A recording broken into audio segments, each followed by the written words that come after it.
Yimo brought Tang Beiwei to a hotel and walked to the reception and said, "Can you get me another room? I'll give you the bond tomorrow." Yimo brought Tang Beiwei to a hotel and walked to the reception and said, "Can you get me another room? I'll give you the bond tomorrow." The girl looked at Yimo and then looked at Tang Beiwei behind him.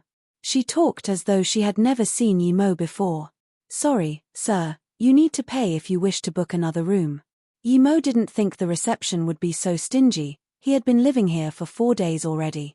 Just when Yimo wanted to talk, he was pulled by Tang Beiwei. "Brother Yi, I'll share a room with you tonight, don't spend more money."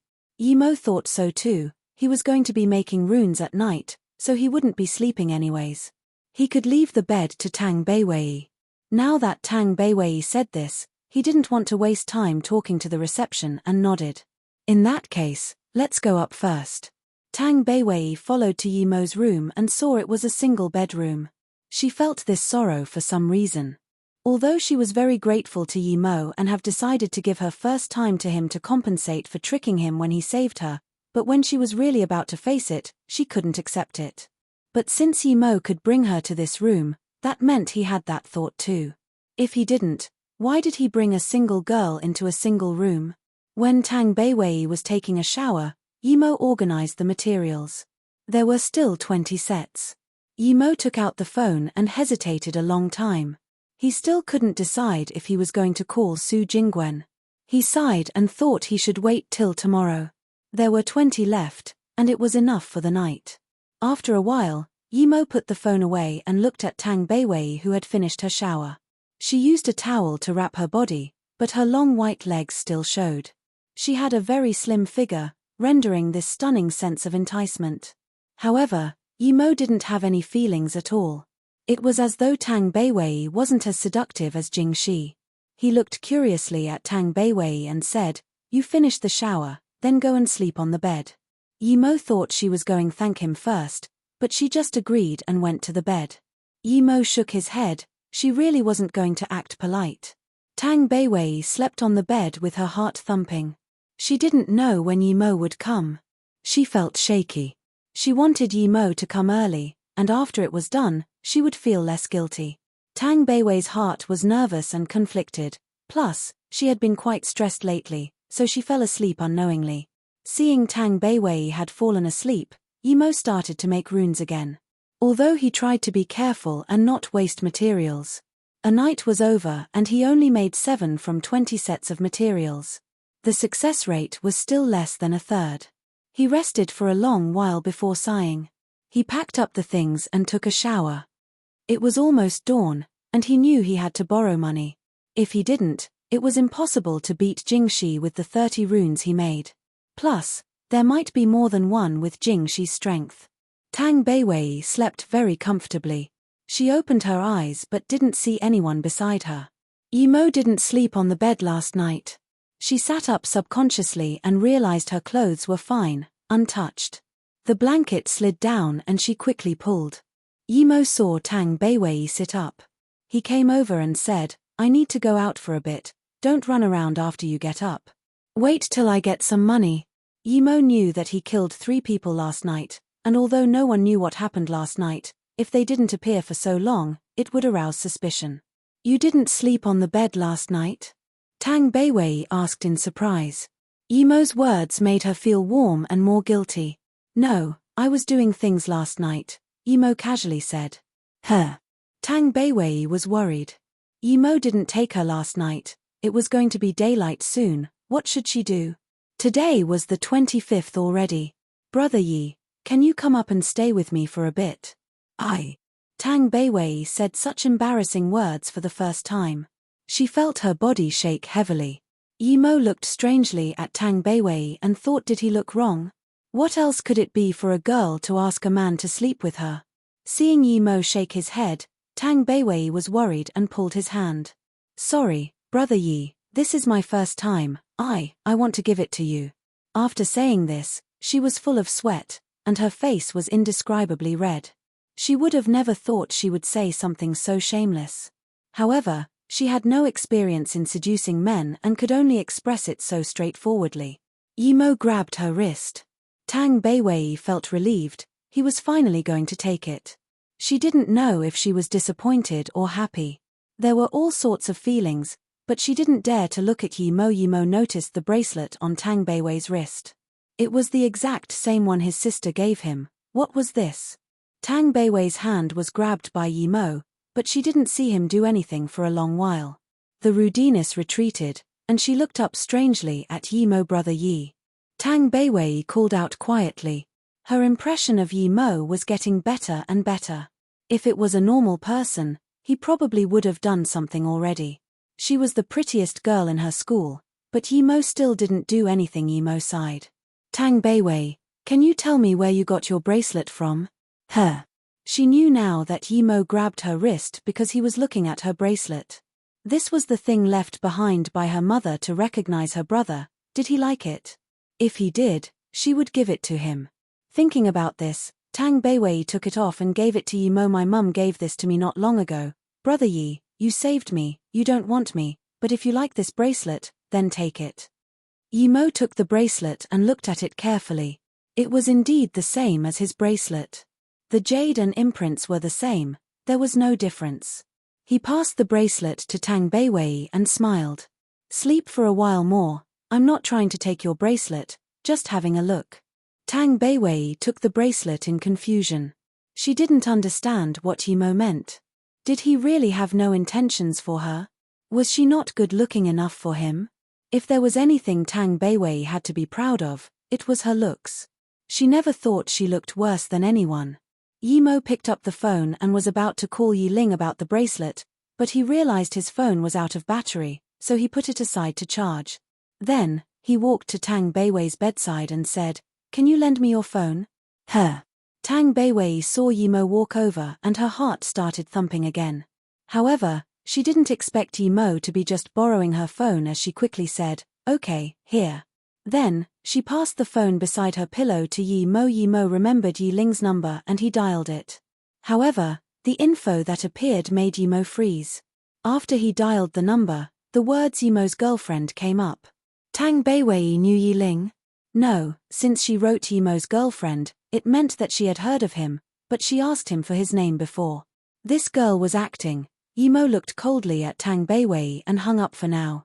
Tang Beiwei was looking at Yi Mo while thinking. But now, Yi Mo suddenly looked at her and his eyes were very cold.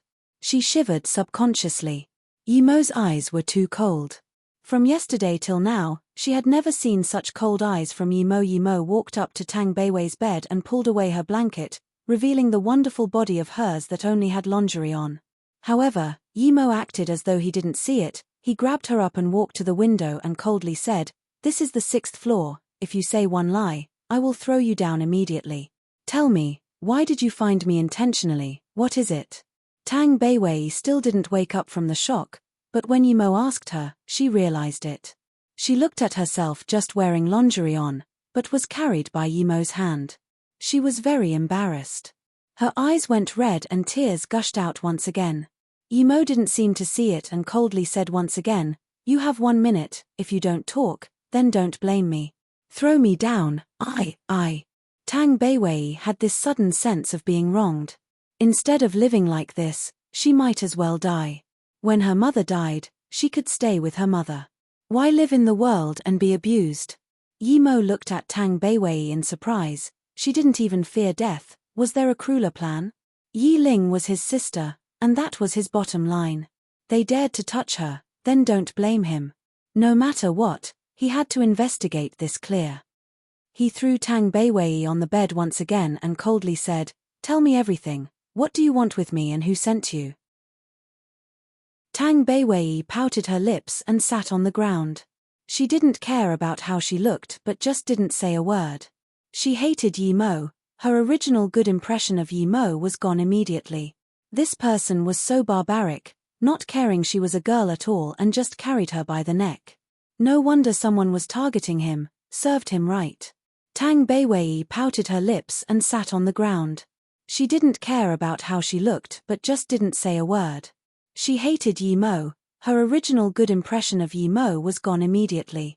This person was so barbaric, not caring she was a girl at all and just carried her by the neck.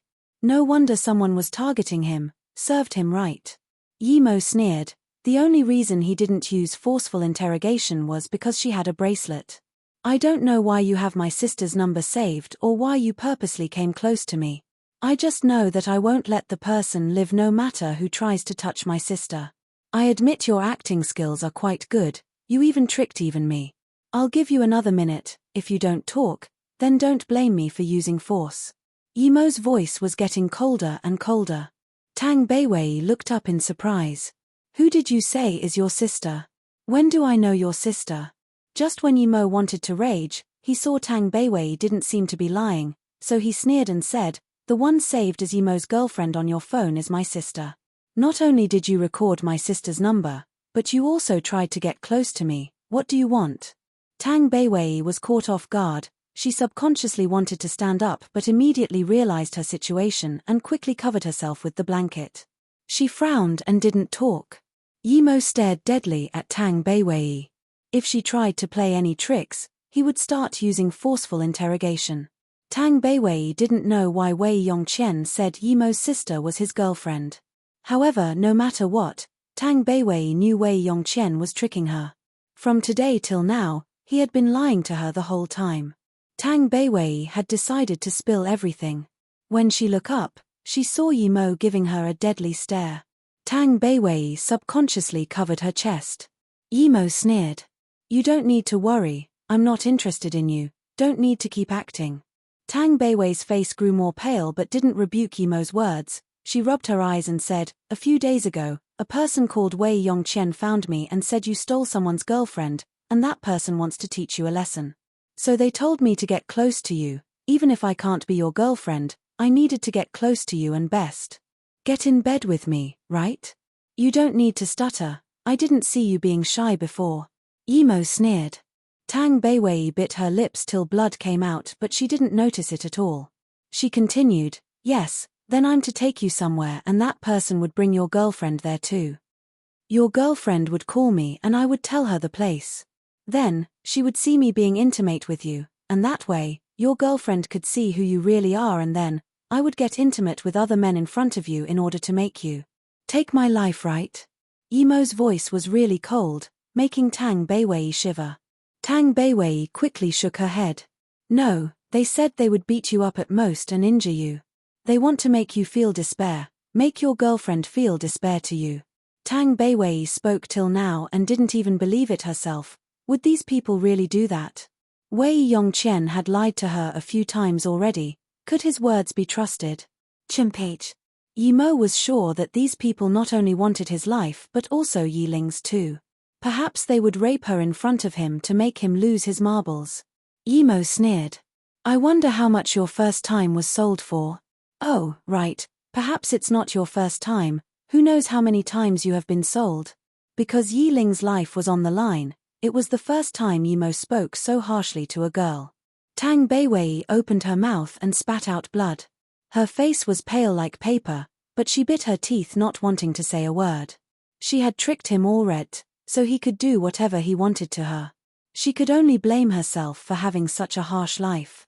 Anyone could step on her dignity and life. She had no parents anyways. Although she tricked him too, she was taking the most precious thing she had to compensate him. Was this not enough? Yimo saw that Tang Beiwei spat out blood, being angered by him so much and couldn't bother to look at her. Although she was pitiful, she was more detestable.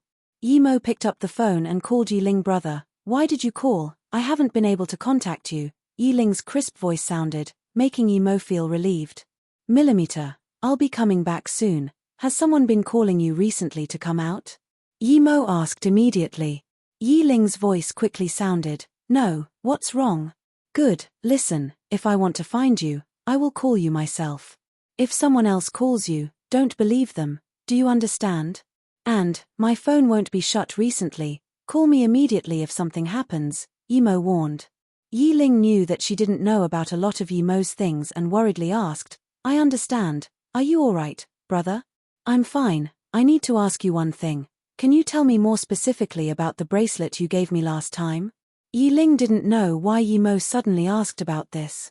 She hesitated for a moment before saying, second brother gave this to you saying your mother left it behind.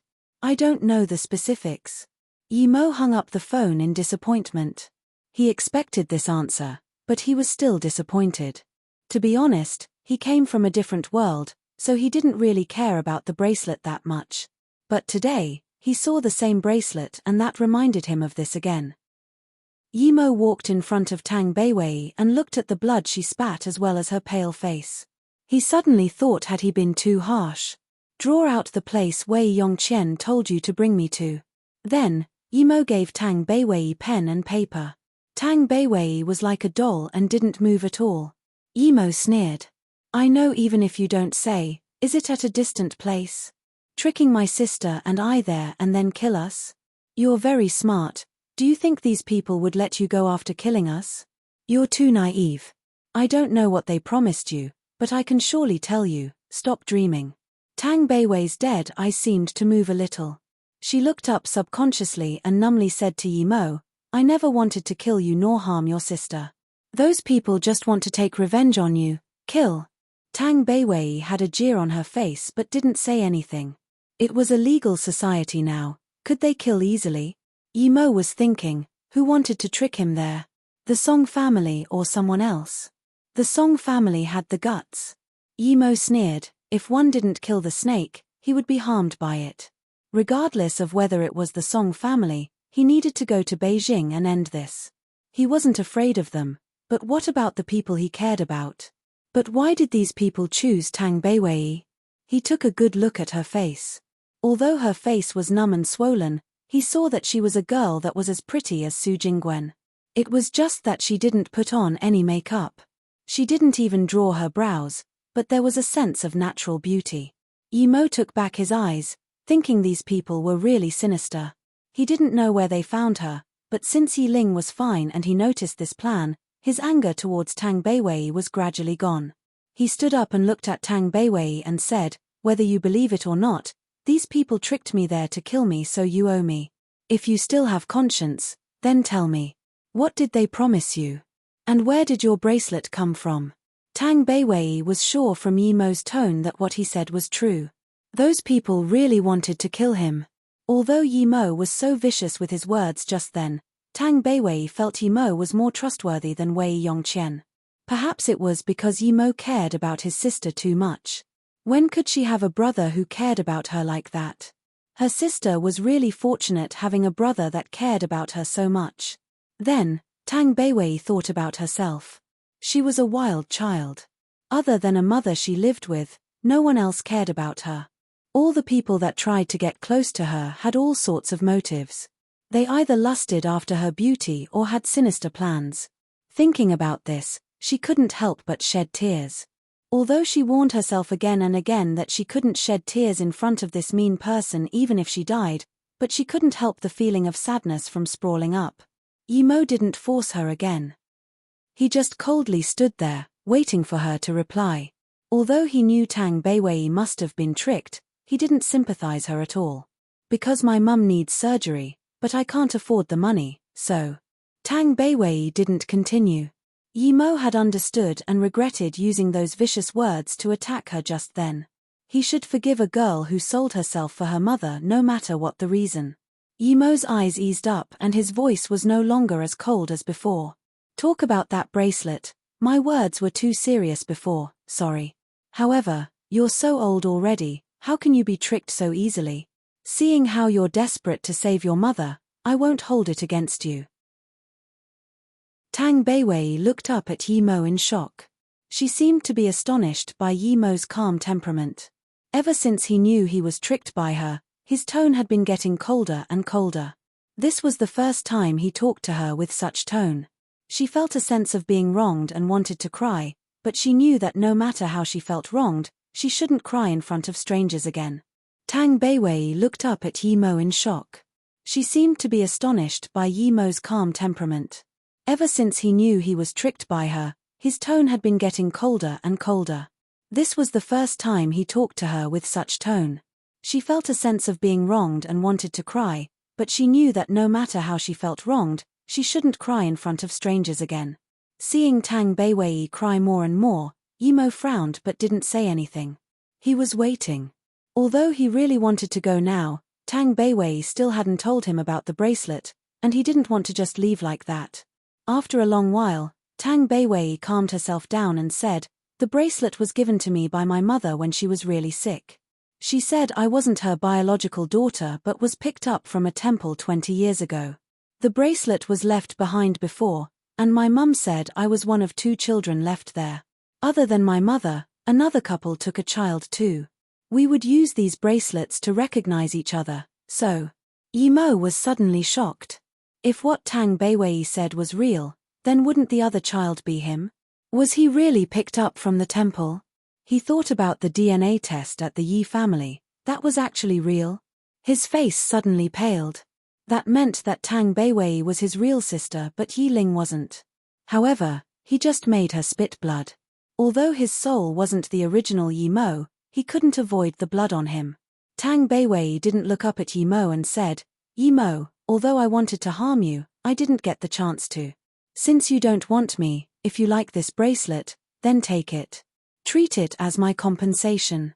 To me, I have no kin other than my mum. After mum leaves, there's no need for me to keep this bracelet." Her voice got quieter until it was almost unhearable. For the first time, Yi Mo regretted what he did and said. Ever since he started cultivation, he had never regretted about anything.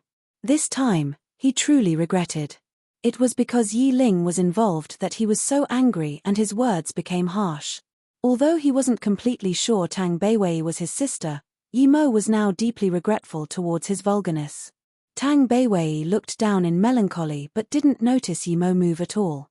She subconsciously looked up at Yi Mo. Yi Mo's face was very pale, perhaps even as pale as her. Tang Beiwei forgot about her situation and forgot about how the man in front of her was so rude to her. Yi Mo took a long sigh and stared at Tang Beiwei for a long while. Tang Beiwei couldn't take Yi Mo's look and looked down again. She didn't know what Yi Mo was going to do to her, she just didn't care anymore. Yi Mo sat down, helped put a jacket on Tang Beiwei, and put his arm around her, bring her to rest on him. Tang Beiwei was shocked. What happened to Yi Mo? He didn't seem to be right.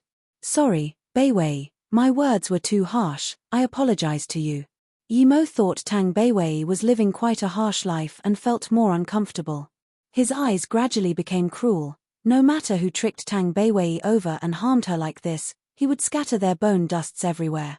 Then, Yi Mo took a sudden shiver. Did that person know they were brothers and sister? If that was the case, this person was too cruel and scary. Luckily, Yi Mo had his principal and had Luo Ying and Ning Qingshu in his heart. Otherwise, Yi Mo didn't dare to think about the consequences. Yi Mo's eyes grew colder. Such malevolent means. If it was really like this, he wouldn't be able to sleep unless this person was dead. There was such an animal in the world. Tang Beiwei felt surprised at Yi Mo saying sorry for the second time. If the first time was casual, then this time, Tang Beiwei truly felt Yi Mo's apology. And he changed to calling her Beiwei. She laid in Yi Mo's arms and had this feeling of not wanting move. If only someone protected her like this all the time, she wouldn't need to be bullied everywhere. Just when Tang Beiwei was thinking, she suddenly felt Yi Mo's body go cold. There was a killing intent from his bones. This made her shiver and suddenly leave Yi Mo. Seeing Tang Beiwei look at him in terror, Yi Mo knew he spilt his killing intent. He took it back and took a medical pill and gave it to her. "Beiwei, eat this first, I'll help you strengthen your body." Tang Beiwei looked at the pill in surprise and thought for a while but still ate it. She didn't ask why. If Yi Mo was going to do something to her, she would concede her fate. Then, Yi Mo took out needles to unblock all the meridians that was blocked due to her extreme sadness.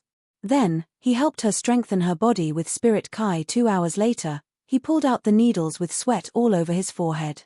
Tang Beiwei also realized her body seemed to be full of power. She was full-spirited and that depressing feeling in her heart was gone.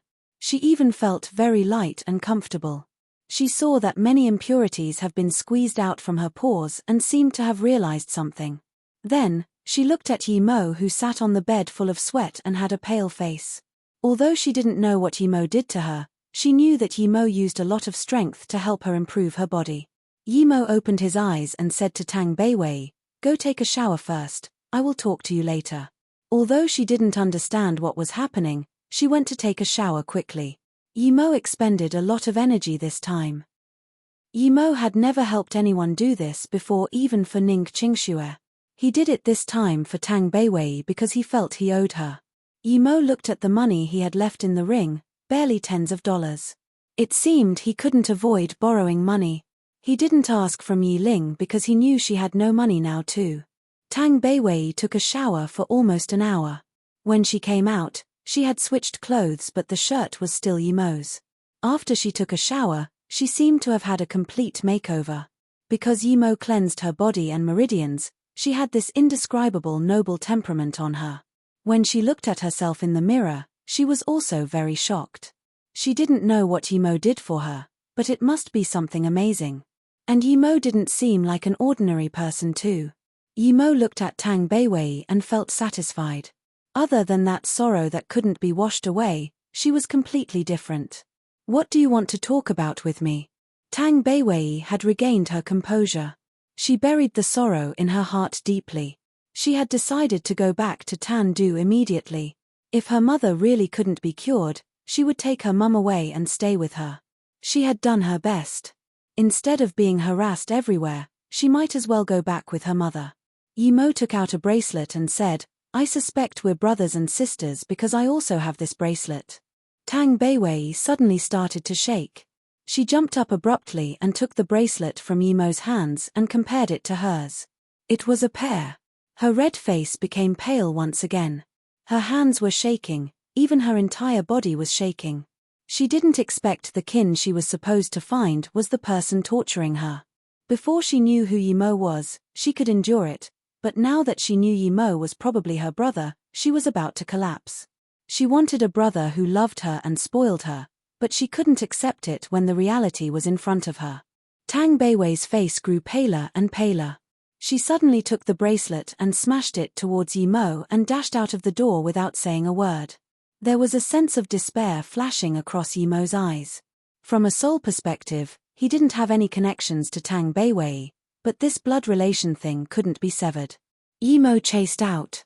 He knew that Tang Beiwei must feel really bad now, but he didn't try to pull here. Perhaps after a while, she would feel better. Tang Beiwei's brain was full of chaos. Yimo was actually her brother. She would rather never found her brother than have Yimo as her brother. She almost did something unforgivable. If it wasn't that Yimo wasn't interested in her, she couldn't even imagine the consequences. Tang Beiwei kept running. She hated Yimo. If he had the bracelet, why didn't he take it out earlier? There were so many people in the world, why did it have to be Yimo? Tang Beiwei kept running forward tirelessly as though something ahead could set her free. Her brain was chaotic, she wasn't thinking. Yimo followed behind her worriedly. He knew that Tang Beiwei needed to release her feelings, and after she calmed down, she would be able to accept things. Yimo stopped. He saw Tang Beiwei go up the elevator. It was a glass elevator. When Yimo came, it was already going up. The numb look in her eyes shook Yimo's heart. Why did she go up the elevator? Soon, Yimo thought, was she going to jump off the building? He suddenly regretted not pulling her and let her run. The elevator was getting smaller and smaller, and Yimo scanned Tang Beiwei nervously with his spirit sense. Luckily, this building was only 70 meters tall, that was still in range of his spirit sense. Yimo was looking at her thinking if he should go up and bring her down. But suddenly, Tang Beiwei opened the window at the top floor and jumped. Seeing Tang Beiwei jump, he finally felt relieved. He jumped without hesitation, using a spirit Kai wall to slow her descent before carrying her just before she landed. Before people could react, he left there. The moment Tang Beiwei jumped, she felt relieved. Everything was going to end. But when she woke up again, she found she was in Yimo's arms. She had a fright. Did her brother jump too? Beiwei, you're really dumb, why did you jump? If I couldn't catch you, I wouldn't forgive myself. Yimo's tone was a little sad. He didn't know who was right and who was wrong. Tang Beiwei finally understood that Yimo caught her. That depression in her heart finally disappeared. The endless feeling of being wronged rushed up her heart, and she finally couldn't resist it anymore. She hugged Yimo and cried out. Yimo could understand how Tang Beiwei was feeling. A girl who was bullied and helpless faced huge pressure but couldn't find any help. She even had to do things against her conscience, but at last found her kin and thought that she almost did something unforgivable. Yimo could understand how Tang Beiwei was feeling. A girl who was bullied and helpless faced huge pressure but couldn't find any help. She even had to do things against her conscience, but at last found her kin and thought that she almost did something unforgivable. He put Tang Beiwei down and stayed silent for a while before saying, "We both didn't know at the time. Plus, even now, we can't be sure if we're related for sure. After all, we can't just tell by a bracelet, so don't worry. Even if we're really siblings, we don't need to worry even more, right?" Although Tang Beiwei had calmed down now, Yimo still comforted her.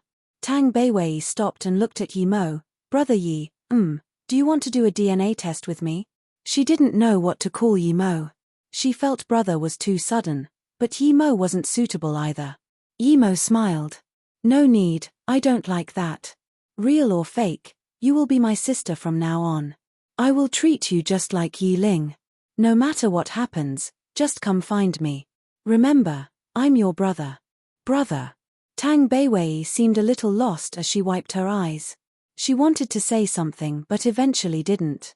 Was her prayer finally heard by the heavens, and did she finally get a big brother? Yimo said he didn't want to do DNA check, but she felt a little lost. She didn't know whether to listen to him or not. Yimo waved his hand and said, "I was planning to go Wuliang Mountain a few days later, but since these people keep testing me, if I don't do something, they'll think I'm scared of them. Beiwei, you don't need to go anywhere, follow me and wait till I treat your mother. You know how to treat illness." Tang Beiwei looked at Yimo in surprise. She remembered Yimo using acupuncture in the morning.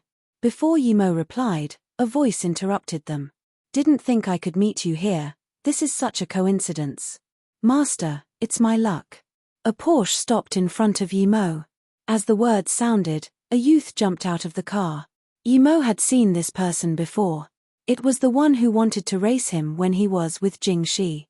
This youth came and shook Yimo's hands. "I'm Xiao Gang. I saw your car skills that day and I'm really amazed. Is this your girlfriend? She's really pretty." Xiao Gang was very lively. Before Yimo even spoke, he already treated Yimo as a racing friend. Yimo laughed and said, "I'm Yimo, this is my sister Tang Beiwei, pleasure to meet you." Xiao Gang had this understanding look. His sister didn't have the same last name as him, who would believe you? The sister nowadays were the sisters being F***ked. Hearing Yimo say that, he also laughed. "So that's it, brother Yi, I've been trying to find you last time seeing your car skills. I just heard your car went into Yuan, but I really didn't expect to see you here. I'm so lucky.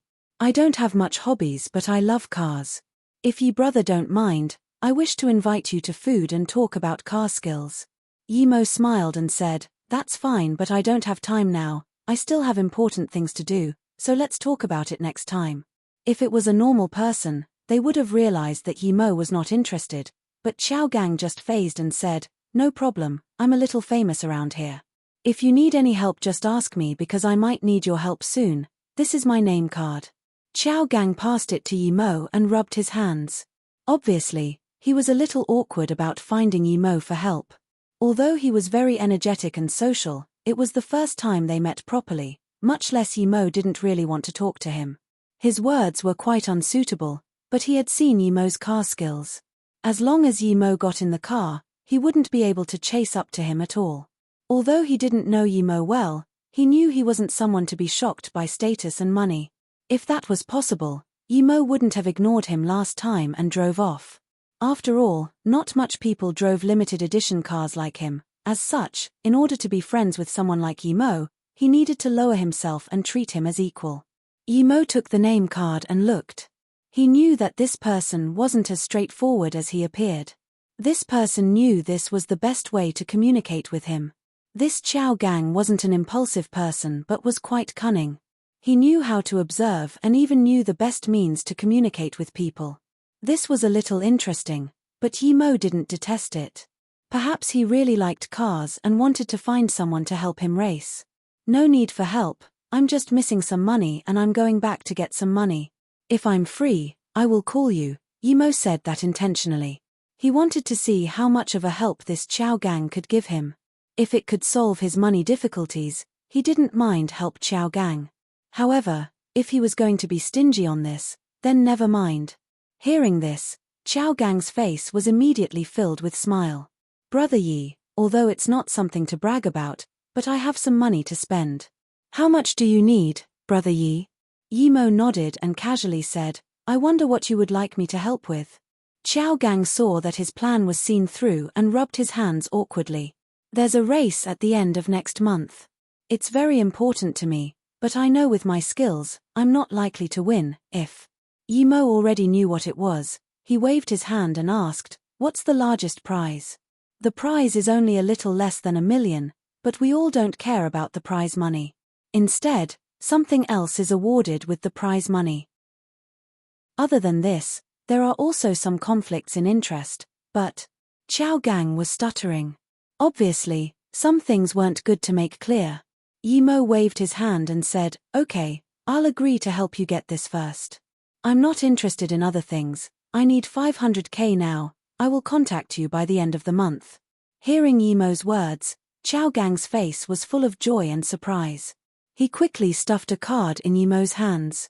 Password is all 8, there's around 600k in there. I'll be waiting for your call.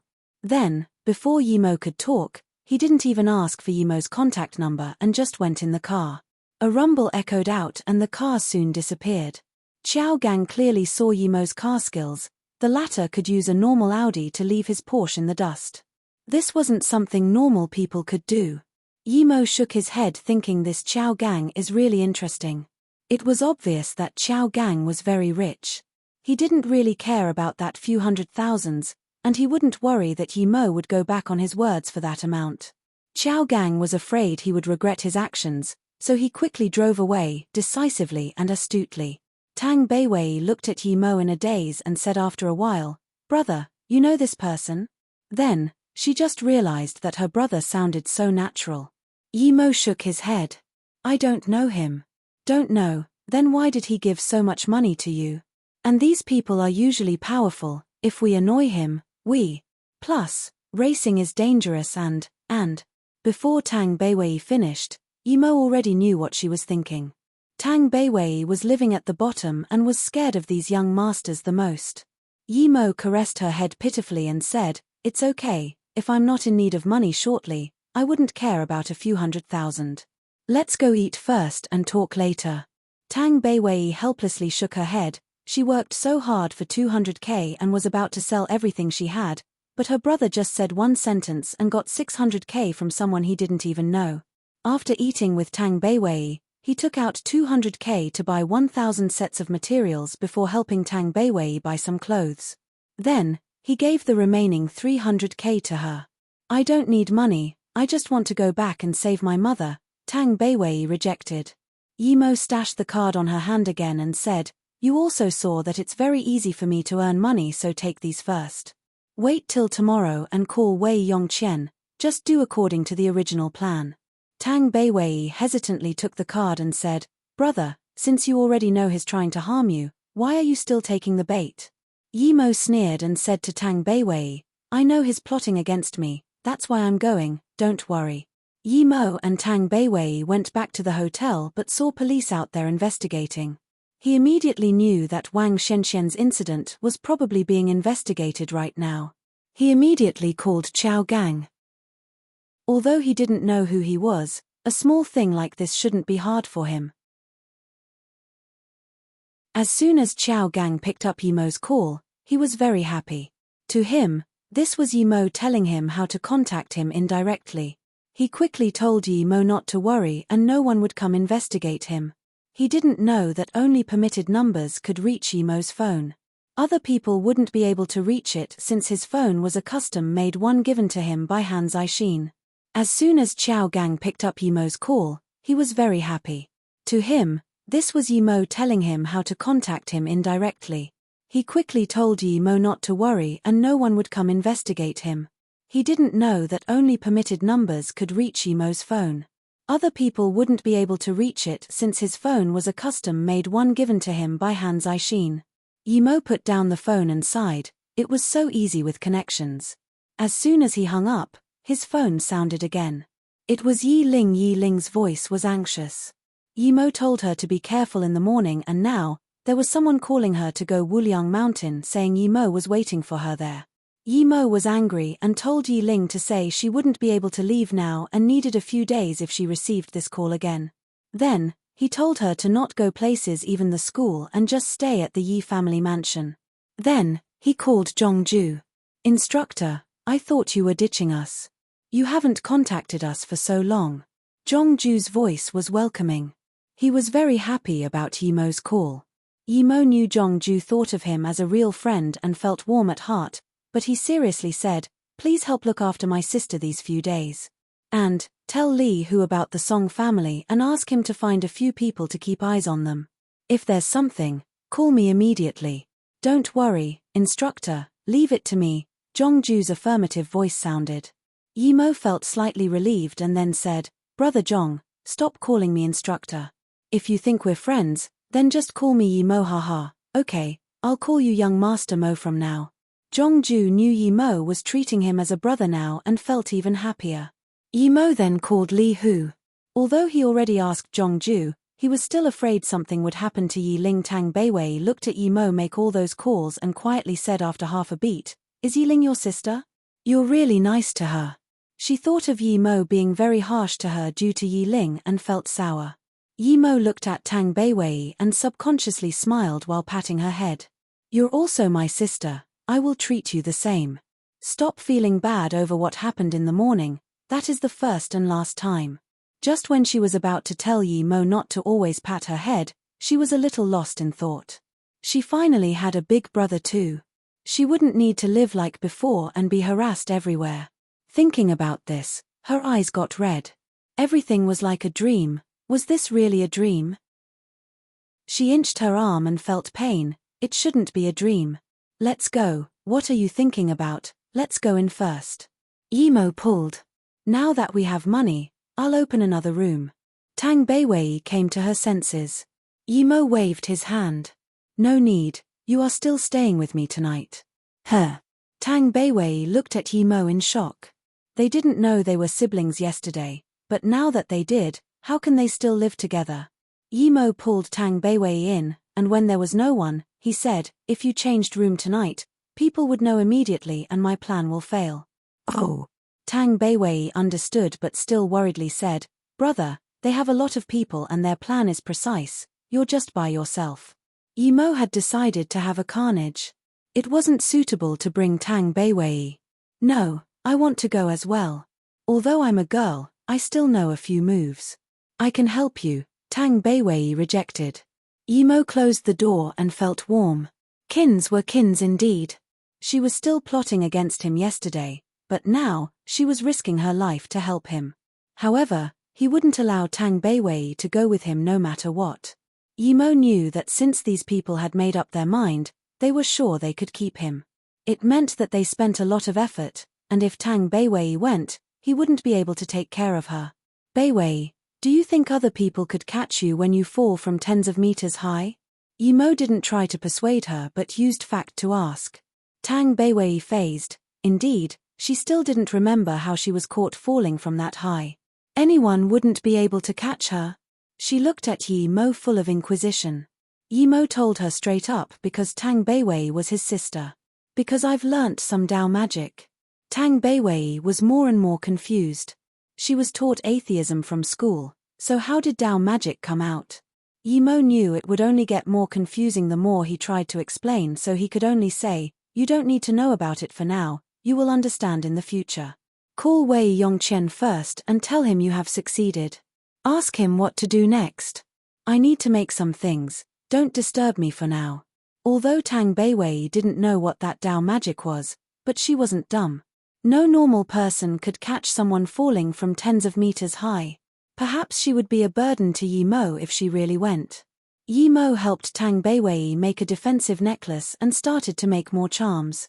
Because he had a lot of materials, Yimo didn't need to worry about wasting material. At 5 p.m., He had made 10 from 30 sets of materials. When Yimo stood up, Tang Beiwei was already waiting for him with 2 boxes of food. Beijing Song family. Dong Fangxi, Song Chiming and Song Hai were still discussing things in a secret room. Other than Dong Fangxi, who was calm, both Song Chiming and Song Hai were worried. Yi Ling said she isn't free tomorrow nor the day after. What is this? Mr. Dongfang, didn't you say Yi Ling would go as soon as she got news of Yimo? Song Chiming worriedly said. Song Hai interrupted, could Yi Ling have reached Yimo and knew that Yimo didn't call her? Dongfang she was calm and said, don't worry about that, Yimo's phone is always off. No one can reach him. I've done my investigation. Song Hai suddenly said, how about we try calling him? Dongfang she shook his head. No need, when Yi Ling said she wasn't free, I already tried Yimo's phone. It can't be reached indeed. We don't need to doubt this. Plus, even if Yi Ling didn't go, our plan would prevail. How does that work? Song Chiming asked desperately. Dongfang she shook his head and said, you will know when the time is right. Tang Beiwei just called and told me that she had succeeded and asked us what to do next. I've decided to make the plan to tonight. Song Hai said with confusion, Mr. Dongfang, why bring it forward? Didn't we say tomorrow morning? Dongfang she waved his hand and said, there's already people guarding outside the auction today, so I was just waiting for Yi Ling to go. However, since she can't and said she didn't have time, we need to be more careful no matter what. Other than Yi Ling, everyone else is in position. As such, in order to prevent more accidents, we will move tonight. The main thing is Dong Fangxi, succeeded. Seeing Song Chiming and Song Hai look at him in confusion, Dong Fangxi sneered. Song family leader, you just need to watch the show. I promise you will get revenge in the most satisfying way. Song Hai and I can go to Wuliang Mountain immediately. I will let Yimo know the consequences of troubling me. Then, Dong Fangxi looked at Song Chiming but was full of contempt. When this guy first heard about Tang Jin, he immediately acted as though he cared a lot. People would have thought he was coerced all those years ago, but it had been a few days now and he seemed to have forgotten about it. He didn't even ask about Dong Fangxi. It could be seen he was a hypocrite, but this was best.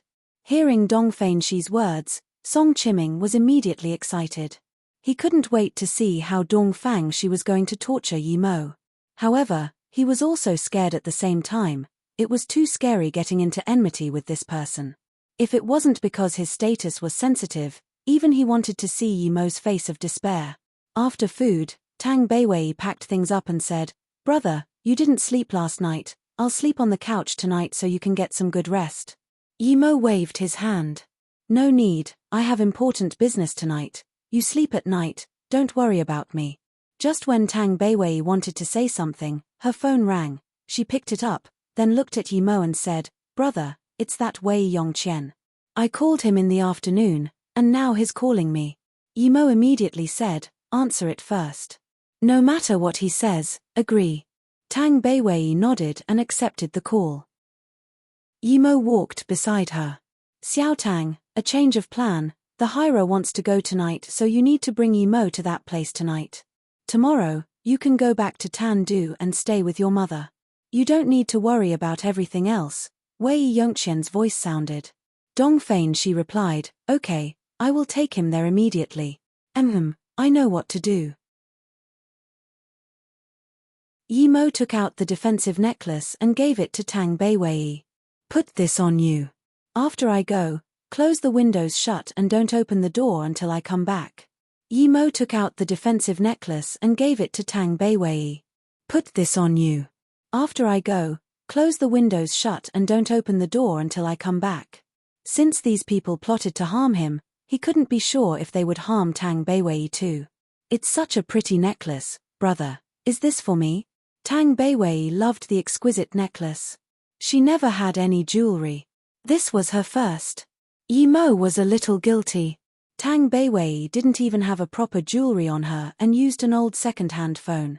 He knew she had been living a hard life these recent years, but he didn't want to say. He just noted that he needed to care about this sister more. Thinking about this, Yimo said, you mustn't take this off. These are some charms I made. If someone comes in, just throw these at them. When you throw it out, you need to say Lin. Tang Beiwei looked at 10 palm-sized charms that Yimo passed over and dazed for a while. Did her brother spend the entire afternoon making these? Was this the Dao magic he said? Seeing Tang Beiwei's confusion, Yimo immediately said, "This is a fireball charm, remember, throw it out and it will form a fireball to engulf the person, don't try it casually." "Brother, this." Tang Beiwei didn't know what to say. Yimo waved his hand and said, "You just need to remember my words, I don't even have time to love you, how can I harm you? After I leave, you must wait till I come back." Yimo repeatedly warned her and Tang Beiwei also nodded seriously. She knew that she was wrong before. That Wei Yongqian definitely didn't just want to teach her brother a lesson.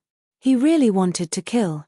She also understood that if they just wanted to teach her brother a lesson, they wouldn't spend this much money. Yimo walked out of the room and closed the door. He knew these people were very sly and evil, so he didn't want Tang Beiwei to be in danger. He searched with his spirit sense carefully and was sure that the monitoring people were quite far from here. But even so, he still used invisibility to leave the hotel. After walking out a long while, he then called a taxi towards the location Tang Beiwei told him. The reason he used invisibility was because he was afraid people would see only he came out. He needed to kill all of them before they had time to react. In fact, it would be best to take Tang Beiwei with him, but Yimo was afraid the enemy would be too strong. And, he didn't want Tang Beiwei to see him kill people. Wuliang Mountain was a sacred place for Buddhists, and Wuliang Mountain's Shishuang Temple was much bigger than many sacred temples. However, barely a few people knew about it. The reason was simple, it wasn't open to tourists and was hidden in the dangerous ranges of the mountain. The temple itself wasn't dangerous, but the location was. There was a big canyon before one could enter the temple, and in that canyon, there was a deep bottomless cliff. It could be said that it was the biggest obstacle to getting to the temple. But at this moment, there were no one stopping people from entering the temple because the biggest auction of the hidden sects was about to be held here and this cliff had been connected by a huge metal chain bridge. No one knew how it was connected, however. At this moment, Dongfang Shi and 2 yellow-level masters were hiding in a discreet location in the canyon waiting for Yimo's arrival. Meanwhile, Song Hai and a few Song family yellow-level warriors as well as Li Mingqiang were waiting at the 2 sides of the canyon. They were waiting for Tang Beiwei to bring Yimo into that metal chain bridge and come back. If they couldn't, it meant that they already died. Other than Dongfang Shi and Li Mingqiang, other people were very focused. Dongfang Shi wasn't worried because he was confident. Li Mingqiang, on the other hand, was a black-level tertiary stage master. He didn't care about a mere Yimo. Song Hai opened his phone and checked before saying to Dongfang Shi, "Mr. Dongfang, a car is driving over here. It should be Yimo and Tang Beiwei, but strangely, the people I stationed around the hotel didn't see the 2 leave. I don't know how they got on the car." Dongfang Shi's heart suddenly jumped. He thought of the 2 town outside the desert and how Yimo could be invisible. He started getting a bad feeling, but his face didn't show it at all. "Song Hai, the quality of your people needs improvement." Song Hai nodded and said, "I'm just afraid Yimo doesn't have a life to come back after entering the metal bridge. In that case, although we got our revenge, it will not be very satisfying." Dongfang Shi nodded. "Brother Song doesn't need to worry. This will definitely be a satisfying revenge. But you're right, after all, the 2 guarding there are too strong. It wouldn't be good if they beat him to death. I need to go communicate inside. The reason we can stay here was because I told them. Now, I'll go tell them to leave Yimo one last breath, it should be fine." Then, Dongfang Shi ordered the 2 next to him to listen to Song Hai. Then, he said to Song Hai, "I'll be very quick, you take command here for now." Although Song Hai guessed Dongfang Shi was connected to the 2 from the hidden sects, he didn't think he could actually talk to them directly. He quite admired this and said, "Thank you, Mr. Dongfang, leave this place to me." Dongfang Shi left as soon as he spoke and was headed towards the metal chain bridge, but soon, he twisted and his body was blocked by trees.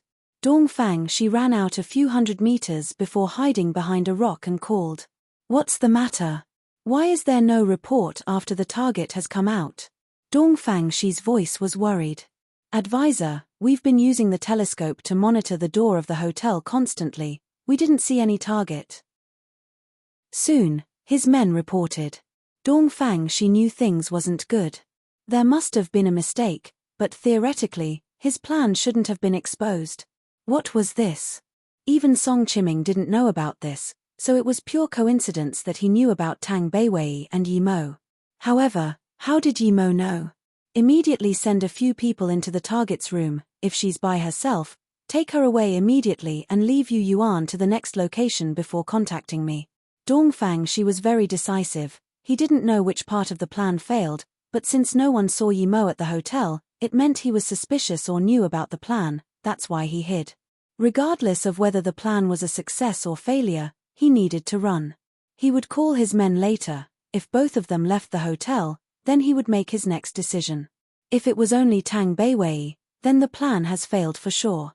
After Yi Mo left, Tang Beiwei casually put the fireball charms on the table and took off that necklace, playing with it as though she couldn't let go of it. Although never had any jewelry, she had seen many of the celebrities' jewelry on TV and seen it at the shopping malls. She had never seen a jewelry prettier than the one her brother gave her. The pearls emitted a faint glow and rendered a sense of serenity. It was really pretty. What happened today was like a dream, and she wasn't completely awake now. She had a brother who was very nice to her, but when he didn't know she was his sister, he was really mean and scary. Was Yi Mo really her brother? He really had a lot of secrets. She saw him take things out from him, but his clothes were really thin, so where did he leave things? And, he bought so many materials today, but she didn't know where he put them. Suddenly, there was a banging on the door. Tang Beiwei was shocked. His brother said he would call her if he was going to come in. Who was knocking now? Tang Beiwei immediately thought of Yi Mo's words and put the necklace on her and picked up the 10 charms and stared worriedly at the door. There was another fit of knocking. Tang Beiwei summoned the courage, walked beside the door and asked, "Who is outside?" She didn't expect the knocking to suddenly stop after she asked. She immediately began to worry. Brother wasn't here. Was the charms he gave her effective? Although Dongfang Shi thought he probably was thinking too much, he would never take a risk on any small possibility. Last time at CNA, if he wasn't quick, he would have been dead already. So regardless if Yi Mo fell for it, he would retreat decisively. He had no business there regardless. Dongfang Shi took out the vibrating phone and answered the call. His men's report shocked him. He was only guessing, but he didn't really expect Tang Beiwei to be still at the hotel. Dongfang Shi sweated and immediately told his men to take her away and wait for his call. Then, he turned off his phone and ran for his life towards the outside. He didn't dare to meet up with his men at the hotel. He didn't believe Yi Mo would leave Tang Beiwei there after knowing his plan. He must have measures. The more he ran, the more he regretted. From now on, no matter what he did, he wouldn't come personally again. Although it was satisfying telling Yi Mo the truth in front of Yi Mo and watch him die in rage, nothing was more important than his life. Another bang and the door was kicked open. A waitress who wanted to stop them was kicked away by the man outside and couldn't get up. Another bang and the door was kicked open. A waitress who wanted to stop them was kicked away by the man outside and couldn't get up. Tang Beiwei saw the 3 men charge in and charged towards her the moment they entered. Tang Beiwei's heart shook and took many steps back. The man in front had grabbed towards her. Obviously, he didn't see Tang Beiwei as a threat at all. To him, Tang Beiwei was just a goat ready to be slaughtered. Tang Beiwei, in a fit of worry, threw a few charms at the man and yelled Lin repeatedly. Rumble, a ball of fire engulfed the man, but soon, the flame disappeared and there was just a small pile of ash flying around. Tang Beiwei was shocked and couldn't react at all. What was this? She didn't even feel any heat from that ball of flame, but the man who was surrounded by it disappeared. This was too strange. Was that fireball charm that strong? Wasn't this immortal magic? Who was her brother? She subconsciously looked at the remaining few charms in her hands. The 2 men behind stopped and looked at the flying ashes in shock. Their minds froze. Burning a person to ash. How could this be? However, they already saw it with their own eyes, so how could it be fake? The two came to their senses after many seconds and looked at the runes in her hands, not daring to take a step forward. They turned to run. Until they disappeared, Tang Beiwei finally realized that the fireballs were real and also scarily strong. That temperature was enough to turn people to ash in an instant. Tang Beiwei looked at the door that was kicked to pieces and knew there was no point staying here anymore.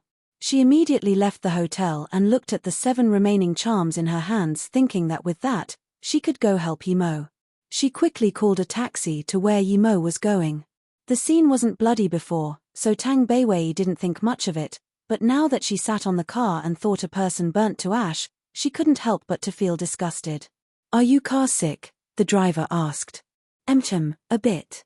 Tang Beiwei made the driver stop as she vomited. Yimo got off the car when it couldn't go further. He then went into the forest from the side of the path Tang Beiwei pointed. Yimo's speed was very fast, the same as a car. It was just half an hour and he saw a long canyon just like Tang Beiwei said. Yimo entered immediately and spread out his spirit sense at the same time. Song Hai, from a distance, saw one person entering the canyon. He felt something was wrong and looked at Li Mingqiang and said, "Why is there only one person? Did he notice something so he came by himself? You two go ahead and see." Song Hai's last sentence was to the 2 men Dongfang she brought. After the 2 men left, Li Mingqiang sneered. "I knew that Dongfang she wasn't reliable. I would believe the hidden sect people would let him set up ambush here, but I don't believe he can talk to them directly." Song Hai suddenly stood up. "Predecessor Li, I think this thing may really be what you said. What should we do now?" Li Mingqiang sneered. "I don't believe that Yimo has 3 heads and 6 arms. Regardless of whether he dares to step on the metal chain bridge, I won't be afraid of him. Without Dongfang Shi, can I not avenge my disciple? There's only 8 people, this is disappointing. If you want to take your revenge, then come." As soon as Li Mingqiang spoke, Yimo's voice sounded out. Song Hai's face immediately became pale. He didn't think Yimo could find them and not go onto the metal chain bridge first. They were hiding on the side of the canyon, so how did Yimo find them? But soon, he reacted and said, "Surround him, Predecessor Li, keep him there and the rest attack him together." The reason Song Hai said this was because he knew if he ordered to retreat, he would be the first to die. The rest of the people were all much stronger than him. Everyone surrounded Yimo. Yimo looked at Song Hai, who was slowly retreating, and sneered. "If you dare to take half a step back, I will kill you first." Song Hai stopped his steps. He didn't know why, but he didn't dare to retreat a bit at all. "Tell me your names." Yimo scanned them, his tone was cold. Li Mingqiang sneered and said, "I'm Li Mingqiang, little bastard, just because you learnt some martial arts, you dare to be so cocky and kill my disciple Hu Qiu. I will sacrifice your head to him. You will pay for your insolence." Yimo's eyes immediately went cold. Li Mingqiang was Hu Qiu's master, so he immediately knew it was the Song family. His guess was right. The Song family was really bold. Not only bold, they even thought of such an evil way of revenge. In Yimo's heart now, the Song family was already a pile of dead bones. In that case, die. Yimo casually took out Bien Po's long sword and slashed towards them. He also learnt this from Bien Po. If Bien Po knew that not only was his weapon taken by Yimo but so was his moves after his death, would he crawl out from the ground and cry? Other than Li Mingqiang noticing Yimo suddenly had a sword in his hand, no one else saw the sword. They only saw a ray of white light. Li Mingqiang was also dazed a bit. He clearly saw Yimo was barehanded, so how did he suddenly have a long sword? PSH, there were blood spilling sound everywhere. Song Hai realized the 4 yellow level warriors had become bodies under Yimo's sword light. They couldn't even defend themselves. Although Yimo's attack was a sudden one, he still killed 4 with it. This scared Song Hai so much that his legs started to shake. He really didn't expect Yimo to be this strong. It seemed Dongfang she didn't overestimate him, but instead underestimated him. Song Hai wanted to escape, but his legs shook so much that he couldn't even walk. Li Mingqiang saw Yimo kill 4 with one slash and knew he underestimated Yimo. He was definitely stronger than him. Thinking about this, he didn't dare to drift off with his mind. He took out the whip from his waist and surrounded Yimo with the other 2 yellow-level peak stage fighters. Li Mingqiang's whip shook, becoming a series of whip shadows surrounding Yimo. The 2 yellow-level masters behind Yimo also attacked Yimo with their curved swords without hesitation. Although Li Mingqiang's whip was countless grades better than that Hu Qiu, it was still a far cry from Daoistzian. Yimo didn't even use wind blade and just brought up his sword. Strike, strike, strike, he slashed out many times. His kai was plenty and had a long sword in his hand, so was so much easier than when he fought Daoistzian. Li Mingqiang actually blocked 6 strikes from Yimo before there was the sound of his whip breaking. Yimo then broke another curved sword, slicing one of the men Dongfang she brought in half. Fresh blood spewed out, and Yimo took a few steps back to prevent the blood from dripping on his body. Seeing this bloody scene, Song Hai's leg curved. He couldn't resist anymore and vomited. He had killed people and interrogated people, but he had never seen such a bloody scene. Luckily, Yimo didn't bring Tang Beiwei here. He stared coldly at Li Mingqiang, who was a little stunned. There was full of coldness and killing intent in his eyes. Li Mingqiang looked at the half of a whip he had in his hands. He didn't have the composure he had initially. Although Yimo killed 4 yellow levels at the start, he felt he could also barely do it. But now, he felt he couldn't defeat Yimo at all. This Yimo was too strong, and Li Mingqiang felt regret for the first time. When Yimo killed the first 4, he sliced his sword across their throat and the scene wasn't so bloody, but now, one was cut in half by him. The remaining yellow-level master looked at his blooded companion with a pale face. After half a beat, he suddenly threw away his curved sword and turned to run. Yimo didn't even look and just casually swiped a wind blade at him. The man's legs were immediately sliced off and convulsed non-stop on the ground. "If you can let me go, I..." Li Mingqiang was scared. He had never seen someone as strong as Yimo. He had lost the will to fight. Yimo sneered. No matter how Li Mingqiang begged for mercy, he never planned on letting them go. Before Li Mingqiang finished his sentence, Yimo's sword sliced again and Li Mingqiang's voice suddenly stopped. He was decapitated. The yellow-level fighter who had his legs cut off kept convulsing. He looked up and saw Yimo cut off Li Mingqiang's head. Under such great fear, he actually took out his knife and stabbed it into his heart. The yellow-level fighter who had his legs cut off kept convulsing. He looked up and saw Yimo cut off Li Mingqiang's head. Under such great fear, he actually took out his knife and stabbed it into his heart. Yimo didn't bother with him and just stared coldly at Song Hai as he walked slowly towards him. Song Hai's face became bloodless. He was full of regrets. He regretted coming with Dongfang Shi. He even regretted not persuading the leader to not mess with Yimo, but now, it was all over. Yimo wasn't a person, he was a demon. Looking at the blooded scene, he couldn't resist the waves of shock in his heart. Just how many people has he killed? Don't kill me, I'll tell you everything. Seeing Yimo walk over, Song Hai's tone was of extreme terror. If he had another option, he would rather leave the Song family and hide than to go against Yimo. No need, I will make you speak the truth. Then, Yimo tapped on Song Hai's forehead. Song Hai's manner immediately became soulless and dumb.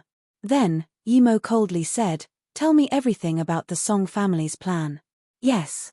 Song Hai didn't struggle at all.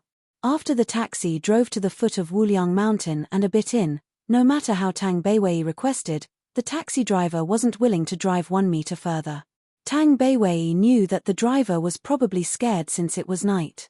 But luckily, it was probably about half an hour walk ahead. Tang Beiwei didn't force the driver, got off the car and ran into the mountains. The driver didn't know what a girl was doing this late in a barren place like the Wuliang Mountain, but this wasn't something he could be concerned with. He quickly turned around and left with his greatest speed. 40 minutes later, Tang Beiwei came up from the mountain roads breathing heavily. She went into the side of the forest. After running into the forest, the silence of the night made her scared. The feral cats and nocturnal birds' cries scared her. She didn't dare to stay and walked faster and faster.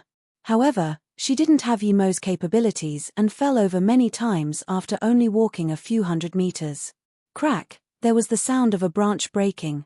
Tang Beiwei stopped subconsciously. Under the faint moonlight, a black shadow ran over. Tang Beiwei's skin was tingling.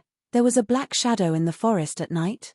She was so scared she didn't dare to move, but the black shadow stopped 5 or 6 meters in front of her. It was a humanoid figure, very skinny and had a goatee. He seemed very out of shape. There was someone up there this late.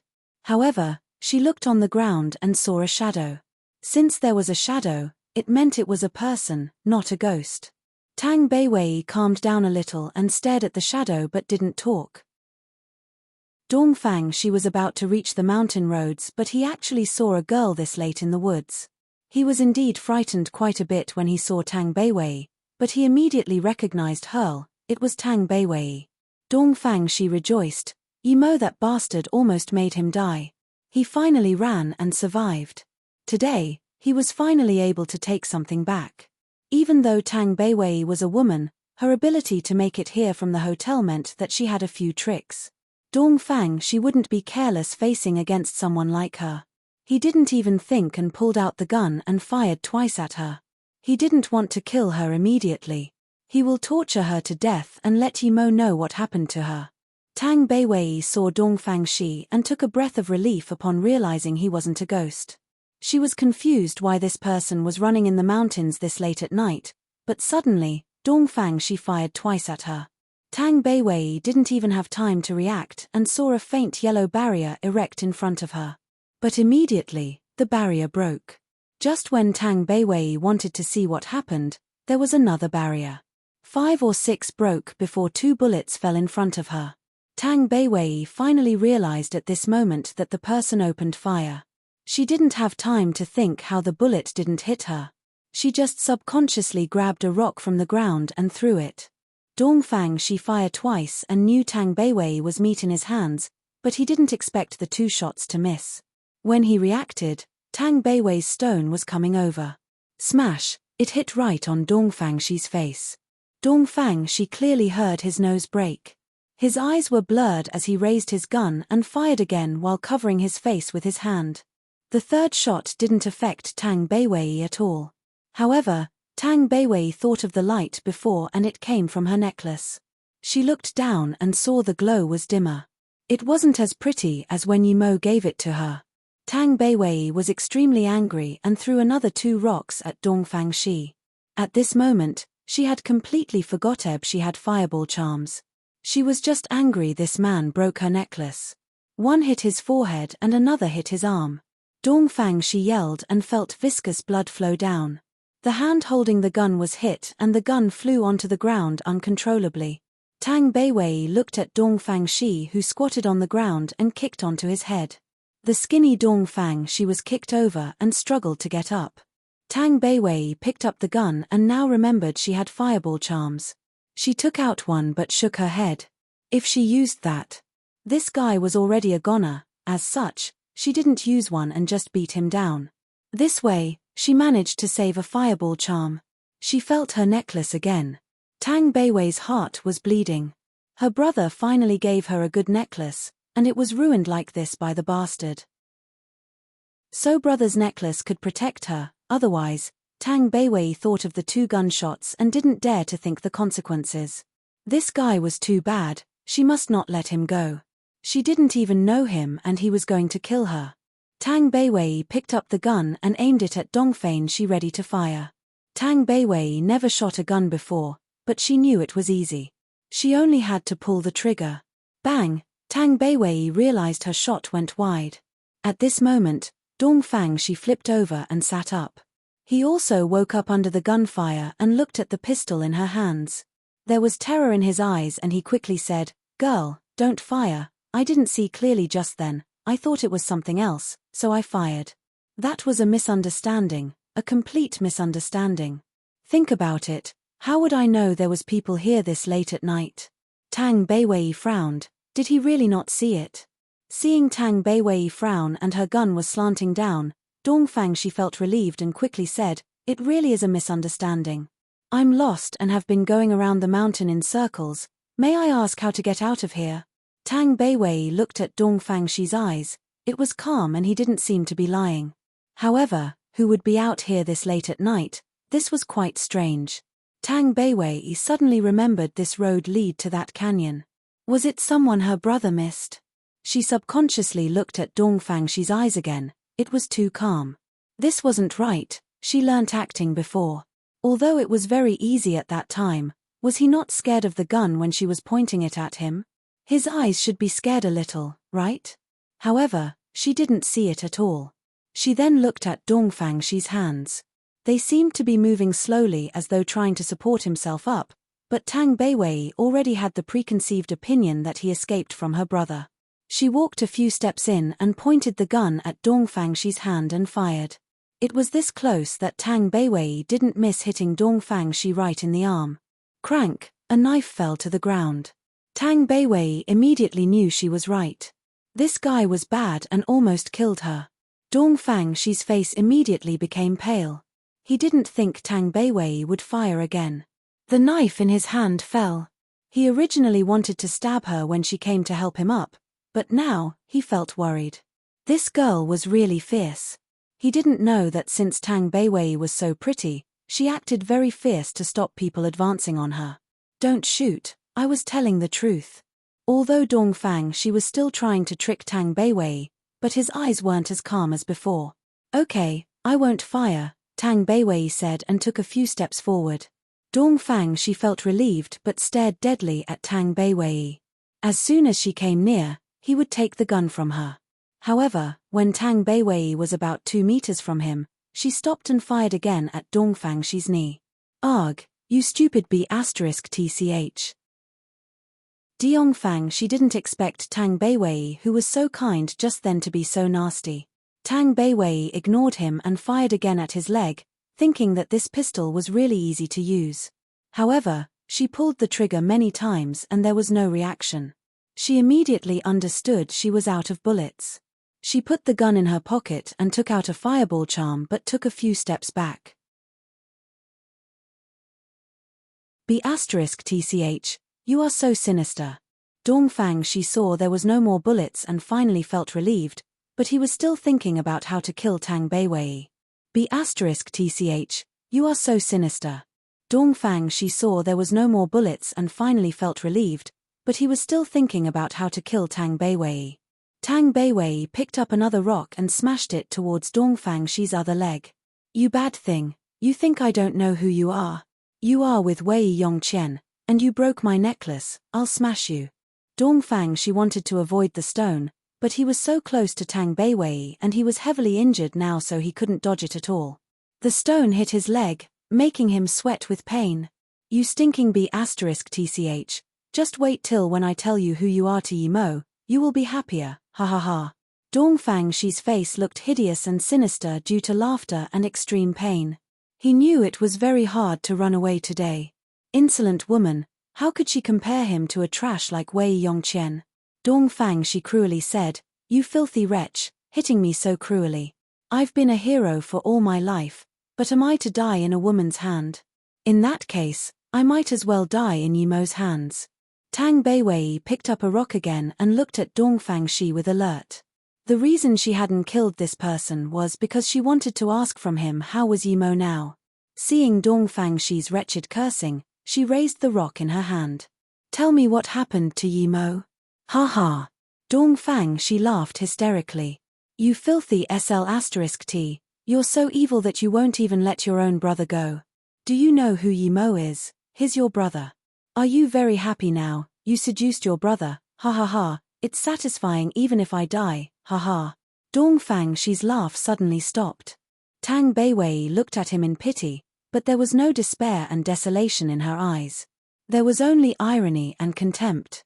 Tang Beiwei originally couldn't bear beating him up like this, but after hearing his words, she knew how easy she went on him.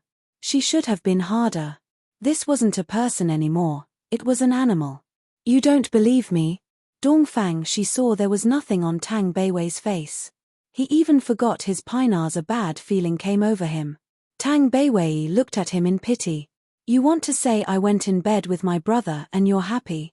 Unfortunately, you will be disappointed. My brother knew I was his sister as soon as he saw me. You scum, I really don't know what your parents are like, creating such an anomaly. Dongfang, she was so angry that he actually spat out blood. Before he said anything, Tang Beiwei smashed the stone on his head. Before Dongfang she lost his consciousness, he heard, "Idiot, if it wasn't because you let me find my brother, I will burn you to dust immediately." Seeing Dongfang she was knocked out, Tang Beiwei finally felt relieved. This guy was too evil. So he was the one who thought of this evil plan. She originally thought it was a coincidence that she met with her brother, but it was actually this animal's idea. Luckily, her brother recognized her, otherwise, Tang Beiwei shivered. She didn't dare to keep thinking. It was the first time she was so cruel to someone, but she didn't feel bad at all. Yimo burned Song Hai to dust with a fireball as well as the other bodies. Then, he looked at the end of the canyon. According to Song Hai, there should be a metal chain bridge. Dongfang Shi's plan was to trick him in and let him fight with the hidden sect people. Song Chiming, Dongfang Shi. Yimo muttered these two names. There was full of killing intent in his eyes. Since they wanted to ambush him, then don't blame him for total annihilation. If Yimo was still stage 2, he would still have some concerns, but now, he didn't need to at all. However, Dongfang Shi would have never thought that even if he changed the person, he still wouldn't be able to ambush Yimo. As long as Yimo walked into this canyon, his spirit sense would be able to scan what was on the two sides of the canyon. Dongfang Shi underestimated him too much. Whatever sinister plan it was worthless in the wake of absolute power. Yimo once again felt that he should increase his power. Improve his power? Yimo looked at the end of the canyon. Since there was an auction, should he go in and see? Who knows if there will be something he needs in the hidden sect auction? Last time, he just went to a social night and got a space abyss rock. This auction would definitely be more fruitful. But how was he going to enter? According to Song Hai, the guards were 2 halfway Earth level masters. Then, wouldn't there be people stronger than Earth level there? This wasn't it. Since he was going to buy, he needed money, but he only had tens of thousands left. This wasn't enough for anything. Regardless, he needed to go. Ever since he found the 1,000-year snow lotus seed and face-preserving fruit, he no longer underestimated Earth. Perhaps there was really things he needed. Worst comes to worst, he would go back and make some artifacts and a few face-preserving pills. Today's slaughter was satisfying, but Dongfang Shi ran away.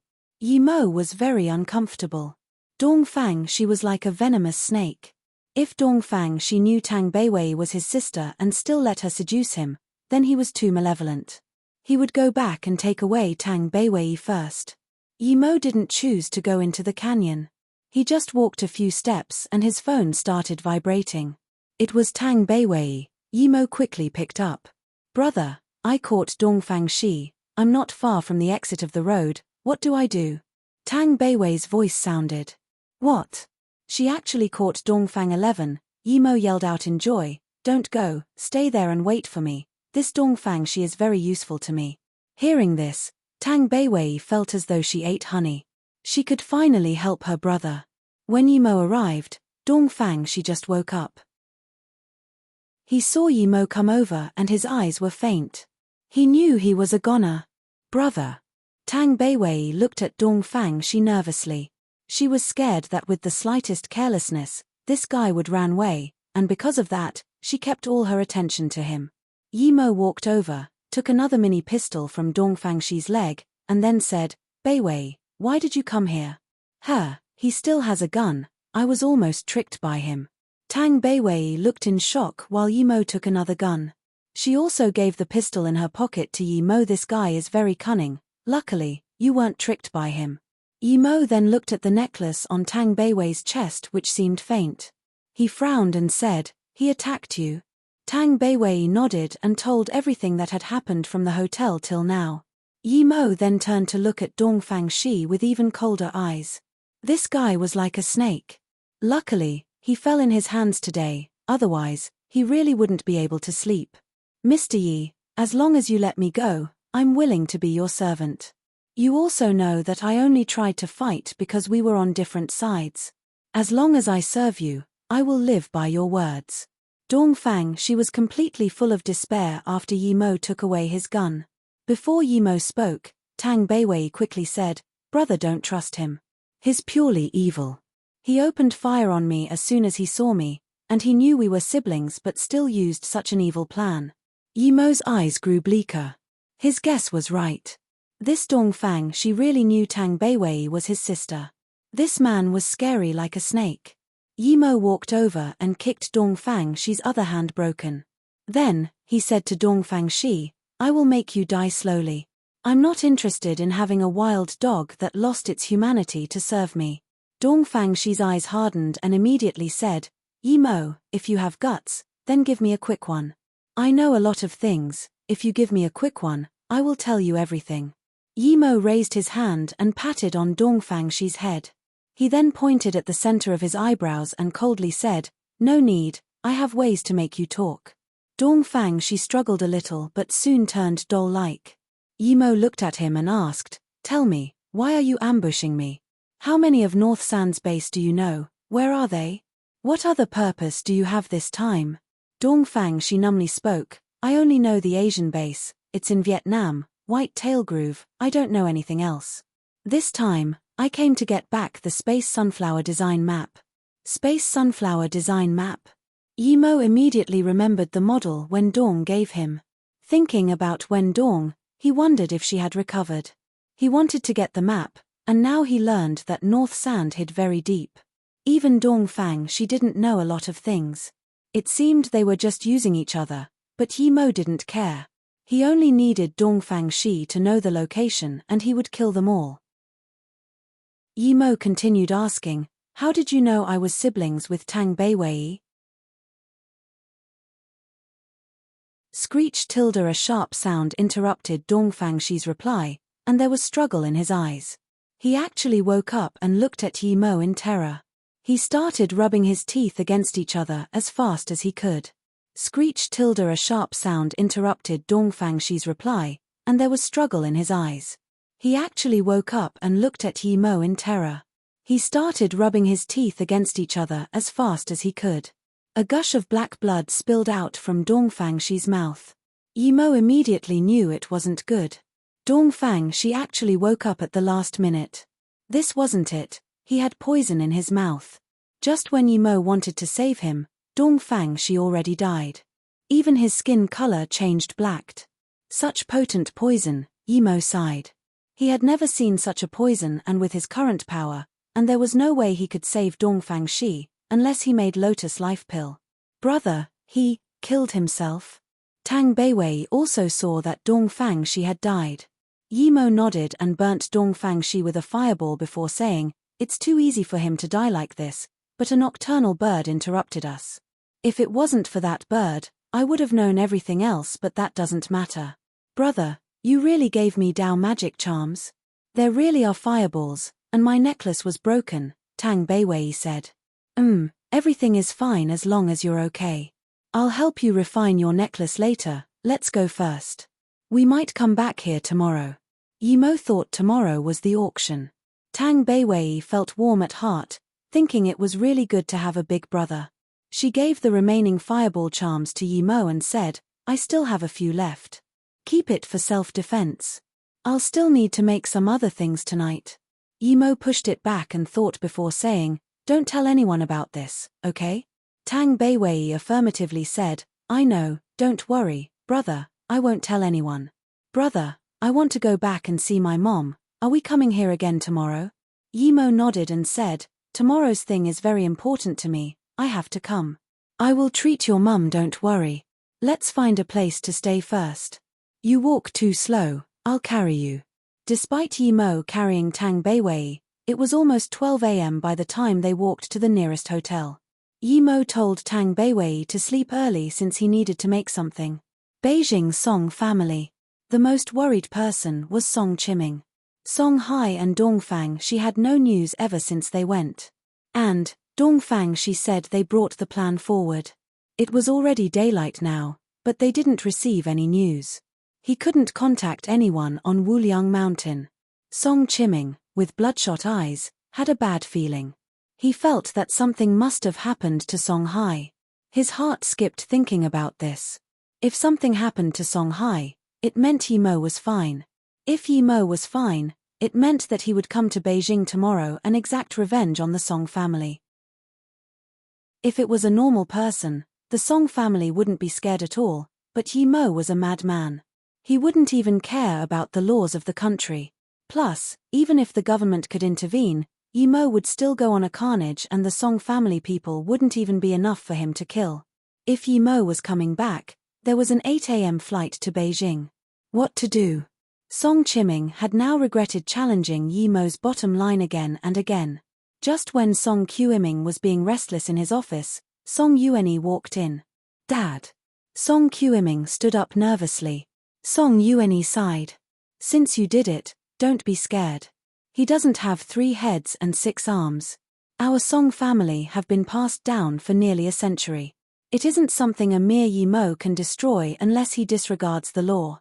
Song Chiming's worried looks regressed a little but still worriedly asked, what do we do now? Should we report immediately? Song Yuanyi shook his head. It's useless. Yi Mo is the head instructor of the special forces. Even if he isn't, the old guy from the Yi family would use tricks. As such, we still need to rely on ourselves. Yi Mo hasn't attacked us yet. If he does, we would suffer heavily even if get support from above. With his power to kill OU family's tiger and Li Mingqiang, it wouldn't be hard for him to kill all of us before reinforcement comes. Song Chiming's face was full of regret. I am to blame. If I didn't let Shaoan so loose, this wouldn't happen. Song Yuanyi waved his hand. You are not to blame. Why would a direct grandson of our Song family need to worry if he wants a woman? We just didn't expect Yi Mo to be an ancient martial arts cultivator and was so strong. Song Hai still has no news. You don't need to wait for him. Something must have happened already. This Dongfang, she doesn't live up to his name. We overestimated him. Song Chiming sneered. He regretted completely listening to Dongfang Shi's words. Song Yuanyi shook his head. There shouldn't have been a problem with his plan. Something just happened in between. There must be another reason. It's not the time to be fussing over this. We need to face Yi Mo's wrath when he comes back. Song Yuanyi frowned. His eldest son did quite well being the leader of the family all these years, but faced with the life and death of the family, he was indecisive. He thought for a while before saying, I'll go back and find my bro for help. If he can come talk to Yi Mo, it should be enough for Yi Mo to let us go once. But this isn't a fail-proof plan. I'm not sure if Yi Mo will listen to old bro's words. So you need to act. If I'm not wrong, the problem should be on Tang Beiwei. Song Chiming also thought Dongfang Shi choosing Tang Beiwei was very strange. Then, his father continued, I've seen Tang Beiwei's picture, she's indeed pretty, but I don't believe we can't find someone prettier in Beijing. And I know she's your daughter. What's the meaning of using your daughter as a spy when he's cooperating with you? Is there some other reason in here? Dad. Song Chiming looked down in guilt. Although he knew his dad knew about this, he didn't bring it up. He didn't expect his dad to bring it up. Song Yuanyi sighed. I'm not blaming you. However, when you do things in the future, you need to clean up the trails. How could an outsider know about this? You need to investigate Tang Jin, and you need to go visit her personally. If Tang Beiwei really managed to have something with Yi Mo, then she would be a breakthrough point. If we want Tang Beiwei's help, you need to do work on Tang Jing. Since that Tang Beiwei could accept this deal for her mother, this means her mother is very important for her. I understand. Song Chiming admired his father's eyes, finding the key point immediately. Song Yuanyi nodded. Most importantly, immediately hold a family meeting. Tell them to disperse. Those who can leave the country, leave tomorrow morning. Those who can't go to the ends of the country, leave the main members. And, I need to go see Yi Beirong and Ning Fuzhen. Even if we pay a heavy price, we need to overcome this disaster. Song Chiming looked at his father in surprise. He didn't expect the family had to be dispersed in order to overcome this. Hurry up, the other things are outside things. As long as the family doesn't fall, we will get it back. Seeing Song Chiming was still hesitating, Song Yuani immediately reproached. Yes, father. Song Chiming knew that as Yi Mo was getting stronger and stronger, the Song family no longer had the power to fight with him. After a busy night, Yi Mo finally made 6 face-preserving pills and 3 lotus life pills by 9 a.m. in the morning. Yi Mo sighed, his power was too low, and he wasted too much material. This was even with the help of Shun Nong Cauldron. If he didn't have this cauldron, he would waste more. Brother. Seeing Yi Mo stand up, Tang Beiwei rushed over. Although she knew Yi Mo had great metaphysical power, she saw with her own eyes that her brother hadn't slept for a few nights, so she was very worried. Yi Mo smiled and waved his hand. I'm fine, eat this pill. I've refined your necklace. Wear it. Then, Yi Mo gave her the face-preserving pill and the necklace. What pill is this? Tang Beiwei took the pill and it smelled very refreshing. It's called face-preserving pill. You won't age after eating it, eat it. Yi Mo's new appearance was very important to women. Since he had 6 face-preserving pills, he wouldn't be stingy. Tang Beiwei took the pill with shaky hands. She would never believe this before, but now, she trusted Yi Mo wholeheartedly. A pill that could preserve her looks. The price she didn't dare to think. Yi Mo knew what Tang Beiwei was thinking and casually said, eat it, I still have a lot more. Tang Beiwei suddenly felt a warm feeling flow in her heart.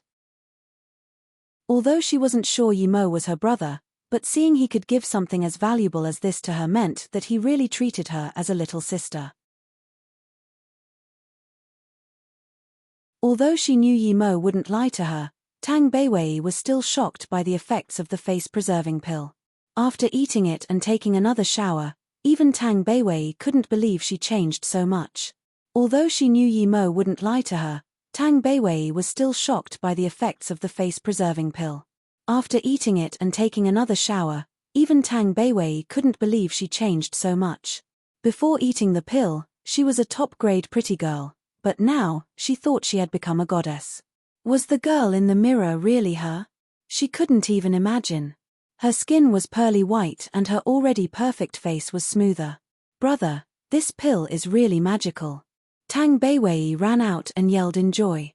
Yi Mo smiled and said, of course, you think it's easy to make. Although it's not very complicated, but one of the materials is very precious. Thank you, brother. Tang Beiwei ran in front of Yi Mo then hugged him and kissed him. No girl didn't like beauty. Tang Beiwei was no exception. She was really grateful that her brother gave her that pill.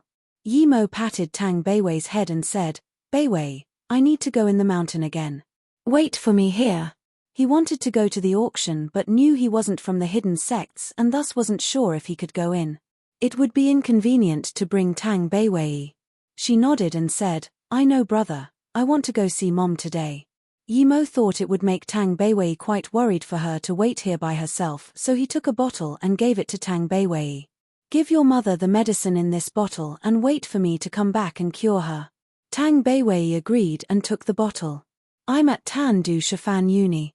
If you come, just go to the English campus to find me. Okay, after I'm done with the things over here, I will go find you. Remember, if that Wei Yongqian does anything to you, just burn him with the fireball. If anything happens, I will take the blame for you, Yi Mo said.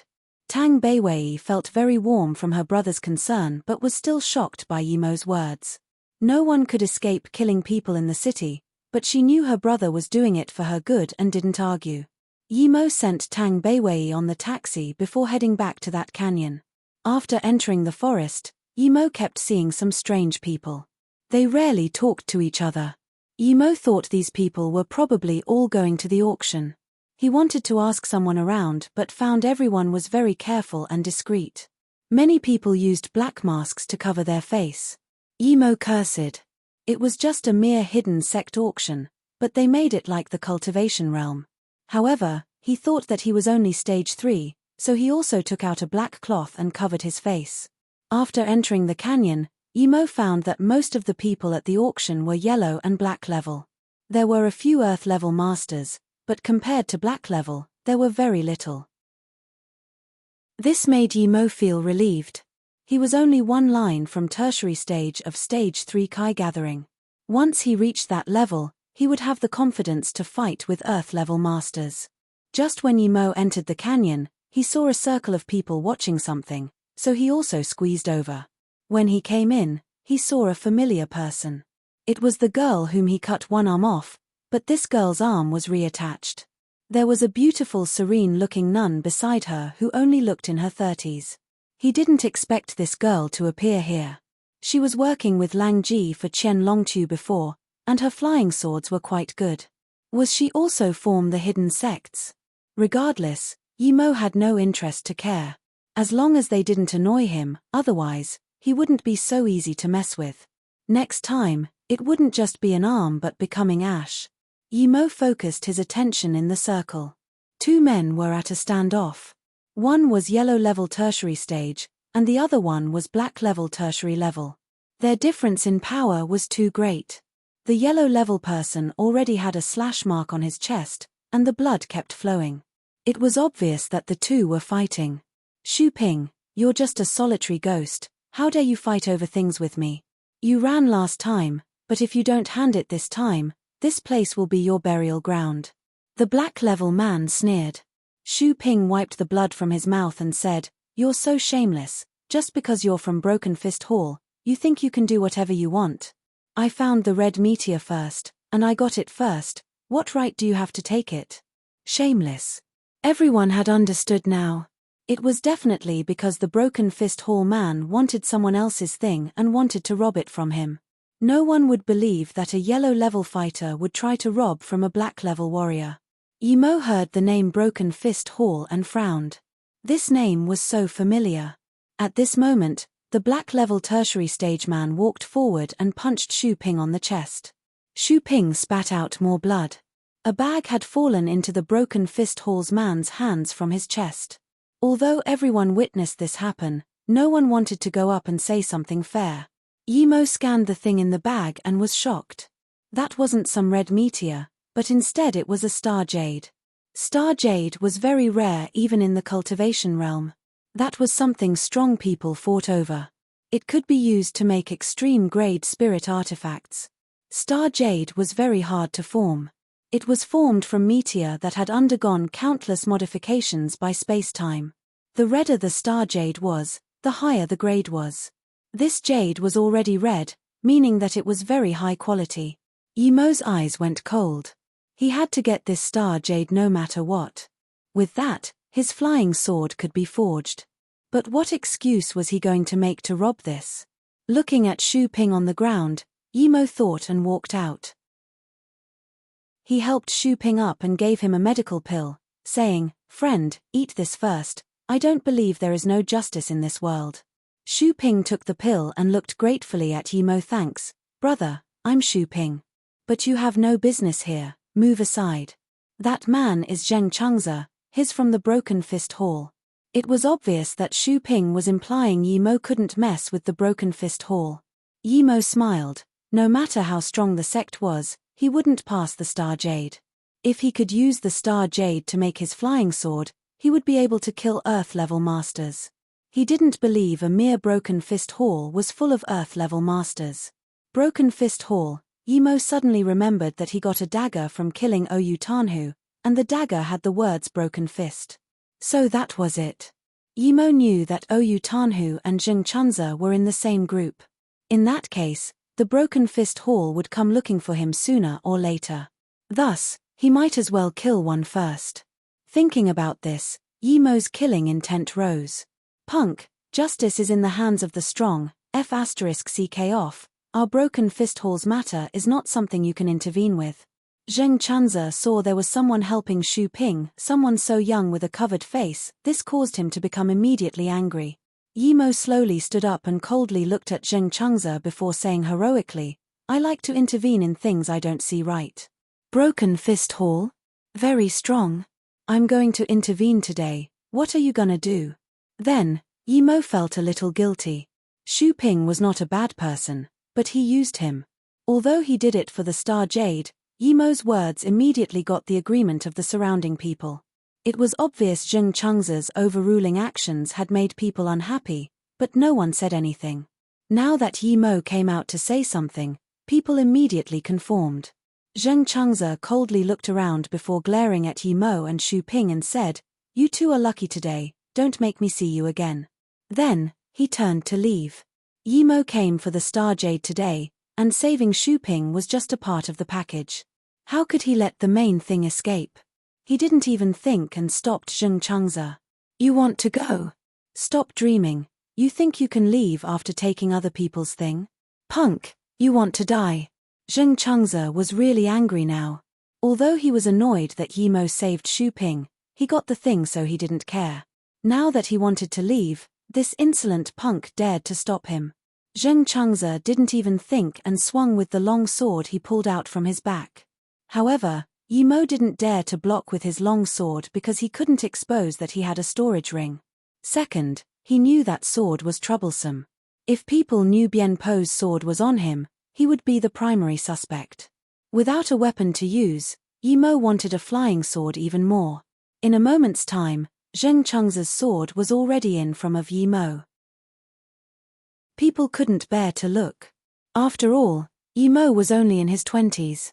Even if he learnt martial arts at a very young age, and even if he was extremely talented, he could only be yellow level at most. How could he be a match for Zheng Chengze? However, Yi Mo didn't care about that much. He locked Zheng Chengze's sword with his spirit sense and struck out with his fist. No one dared to believe that Yi Mo dared to fight a long sword with his fist. Everyone thought Yi Mo was crazy. With the clash of fist and sword, there was no sound of flesh being sliced but instead a metallic clank. Zheng Chengze's long sword was smashed into the ground, while he himself was forced multiple steps back. With the clash of fist and sword, there was no sound of flesh being sliced but instead a metallic clank.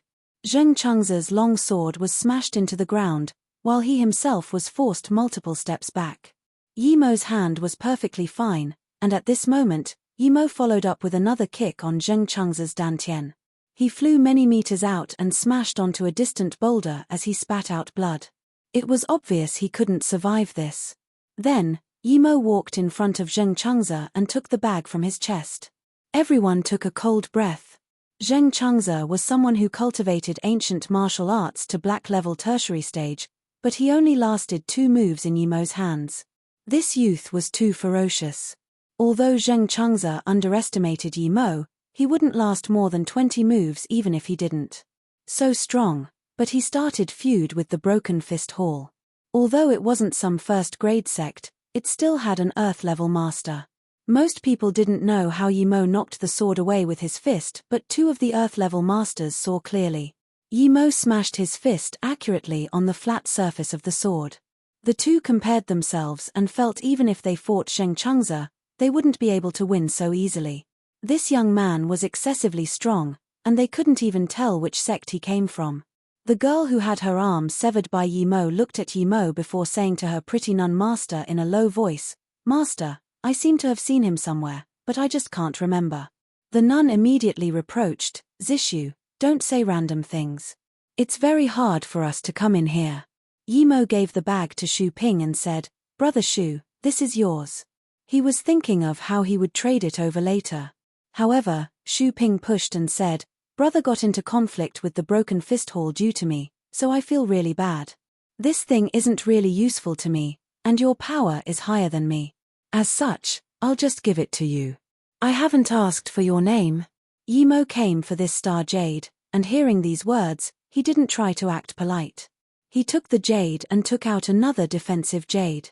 This is a defensive magic artifact, it's far as valuable as your meteor, so if I get the chance in the future, I will pay you back properly. I'm Mo Ying. Yi Mo didn't dare to act cocky here. Everyone had some sort of background here. Although he was confident, he wasn't confident enough to ignore everyone here. Xu Ping took the jade and laughed. "Brother Mo, you're being too polite. It's my luck to be able to get to know a friend like Brother Mo." However, this also made Brother Mo get into conflict with the Broken Fist Hall, making me very sorry. Yi Mo immediately looked at this Xu Ping differently. Not only was he straightforward, but he also didn't fear the Broken Fist Hall. Yi Mo laughed. "The Broken Fist Hall isn't a threat to me. If they dare to harass me again, I don't mind going and annihilating this place." Yimo said this purposely. He killed Oyu Tanhu and Zheng Chengze, so there was no coexisting between the two anymore. Instead of being fearful, he might as well bright the feud to the surface. Plus, as long as he got the Star Jade, he could make his flying sword. Once that was done, his battle power would increase many folds. Right, if the Broken Fist Hall dare to come, us two brothers will go slaughter them. Xu Ping was also full of heroic feeling. Everyone started to leave seeing there was nothing to watch and all went into the canyon. Brother Mo also came to participate in the auction. Seeing everyone leave, Xu Ping asked. Yimo nodded. I heard there's an auction here, so I came to see what's good. Xu Ping dazed and asked, don't you have an entry card? There's an entry card? Yimo heard this for the first time and asked. Xu Ping took out a jade card and said, of course, I also spent a lot of effort to get this. Yimo took the card and looked. He thought he also had this card. He searched this from Yu Lian. The number was 37, while Xu Ping's card had 101. Is it this sort of jade card? Yimo casually took out Yu Lian's card, thinking that luckily, Jingxi didn't search Yu Lian's body after killing him. Otherwise, he wouldn't have a card to enter. Xu Ping took it and looked. Indeed, that's the right one. Your card is in the front 50, so you can bring an extra person. The numbers after 50 such as me can only go in by themselves. I didn't know Brother Mo had such a high-level card. In that case, let's go in. Although Xu Ping didn't ask, he was sure Yimo was an Earth-level master because other than Earth-level masters, only people with high status could have it. The two talked for a while and realized both were solitary cultivators without a sect. Although Yimo had a good impression of Xu Ping, he still didn't tell everything. After all, Xu Ping didn't either. They were all in Jiang who among them knew each other completely? When they were hot-blooded, they could die together, but when there was conflict of interest, perhaps they would sell each other out. After all, they just met each other. Yimo and Xu Ping walked past the canyon, went through the metal chain bridge, and entered a long and narrow path. This path was built on the steep wall of the cliff. Looking down, there was no bottom to be seen at all. It was completely shrouded in clouds. It seemed as though they would be blown down by the wind at any moment. Those scared of heights would perhaps faint already. But of those who came to the auction, who would be afraid of heights? Yimo wasn't at all. After passing through a few kilometers of small cliffside road, the way opened up in front.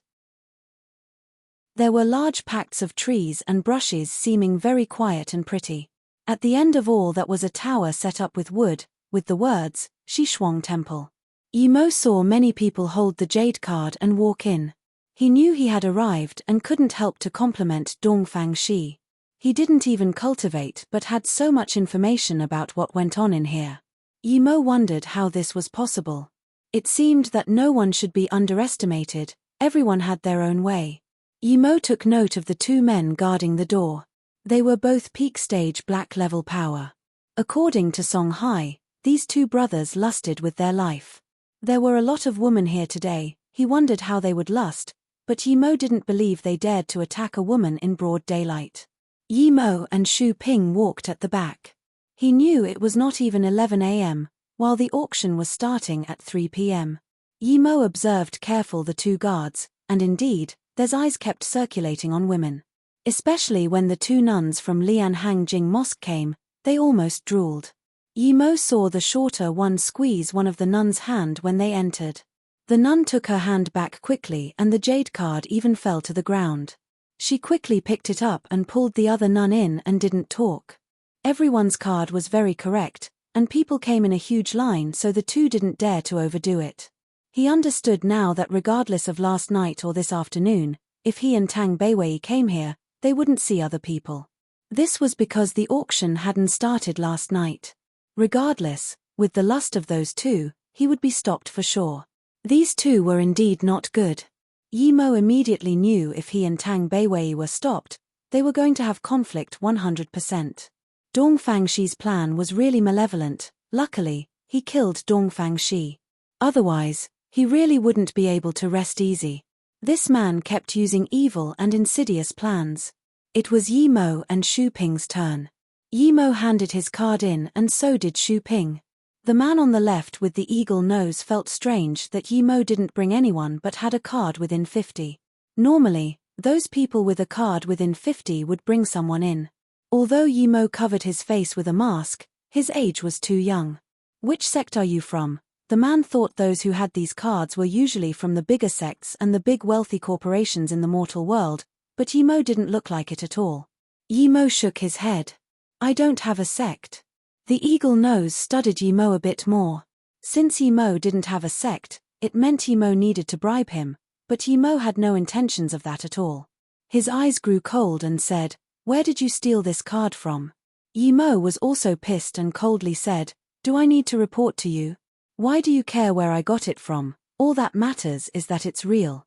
How dare you, a low-level youngling, dare to be so impolite?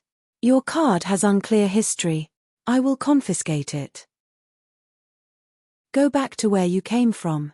The eagle-nosed man was pissed since so many pretty ladies came today and he couldn't do much at all. But now, Yimo didn't bribe him and was arguing with him. 1. TL note, Jiang, who is another term for society but more specifically for martial artists and gangsters. Yimo was furious.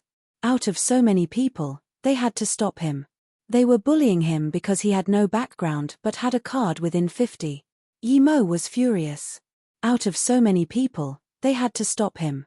They were bullying him because he had no background but had a card within 50. The people from behind saw Yimo have conflict again with the guards. Those who knew Yimo all knew he was quite strong and thought there was going to be another show. I never heard that you needed to ask where the card came from. There shouldn't be such rule. Xu Ping immediately intervened. The shorter man on the right side heard Xu Ping's words and immediately slapped Xu Ping many meters out onto the ground with blood flowing from his mouth. If I say it's needed, then it's needed. What? Do you have a problem? The shorter man looked at Xu Ping contemptuously and scanned Yimo coldly. Yimo's eyes went cold and looked at the shorter man. What? You have a problem? If you do, then I'll beat you up as well. Piss off. The shorter man saw Yimo look at him and immediately snapped. Yimo turned his head back slowly. The shorter man saw Yimo *SSY out under his yell and spat on the ground sneering. What kind of thing are you? Why don't you look where this is? Everyone saw that Yimo eventually didn't act impulsively and felt relieved for him, but also looked down on him. Piss off, don't waste other people's time. Seeing Yimo turn around to face him, the eagle-nosed man said contemptuously. Yimo smiled and nodded, and before the other party could react, Yimo suddenly turned around again and with an extremely fast speed then punched the shorter man's dantian. Yimo used all his power in this punch. PSH. The shorter man spat blood all over the sky and was sent flying 10 meters away. He landed on the ground and didn't move. No one knew if he was dead, but everyone knew there was no difference since that fist had completely shattered his dantian. Yimo's sneak attack succeeded, so he immediately took many steps back to calm his breathing before staring coldly at the eagle-nosed man. Everyone was shocked. This masked youth was so ferocious and so decisive. His sneak attack worked on a half-a-step Earth-level master. No one expected Yimo to dare to sneak attack a half-a-step Earth-level master. Even that short man himself didn't expect it, but Yimo still did it and succeeded. Was he really some impulsive man that didn't care about anything? Of course, Yimo did. He had already looked at the geology. The road back was built on the cliff face. Other people couldn't escape, but it didn't mean he couldn't. If they really fought, he could jump off with Xu Ping. He had wind controlling technique, so he wasn't afraid at all. To Yimo, if he was going to fight anyways, he might as well eliminate one first and reduce the threat. He wouldn't wait to be ganged up on by two peak black level master. That wasn't who he was. Since he was going to sneak attack, of course, Yimo chose the one who was slightly stronger. Plus, he killed the shorter guy first, and if he was to argue later, he would have the advantage as the short guy attacked first. Half a beat later, the eagle-nosed man reacted and screamed, "Bastard, you dare to kill my brother." Then he pulled out a long sword and hacked towards Yimo's head. In his eyes, Yimo only killed his brother because he sneak attacked. If they really fought, He only needed one sword to kill Yimo. Yimo knew that the eagle-nosed man was weaker than the shorty but still stronger than Zheng Chengzi, so he didn't dare to take him lightly and locked onto the man's sword with his spirit sense. Although the eagle-nosed man's sword was strong, it posed no threat to Yimo. Not only did Yimo keep his spirit sense on the man's sword but also on the surrounding. He was scared people would come and gang up on him. If more people came, he had to run immediately, and he wouldn't be able to participate in the auction. Seeing there was more fighting here, people came out again to look. At this moment, even those without a card could go in, but since all the people here had cards, no one tried to sneak in. In that brief moment, the eagle-nosed man struck out 12 times, sword followed by sword. It almost joined to form a veil of swords. Yimo sneered. If he could also pull out the sword, he could kill this man on his 7th sword, but he didn't dare to take out Bien Po's sword and had to fight with his bare fists. Bang! Bang! Bang!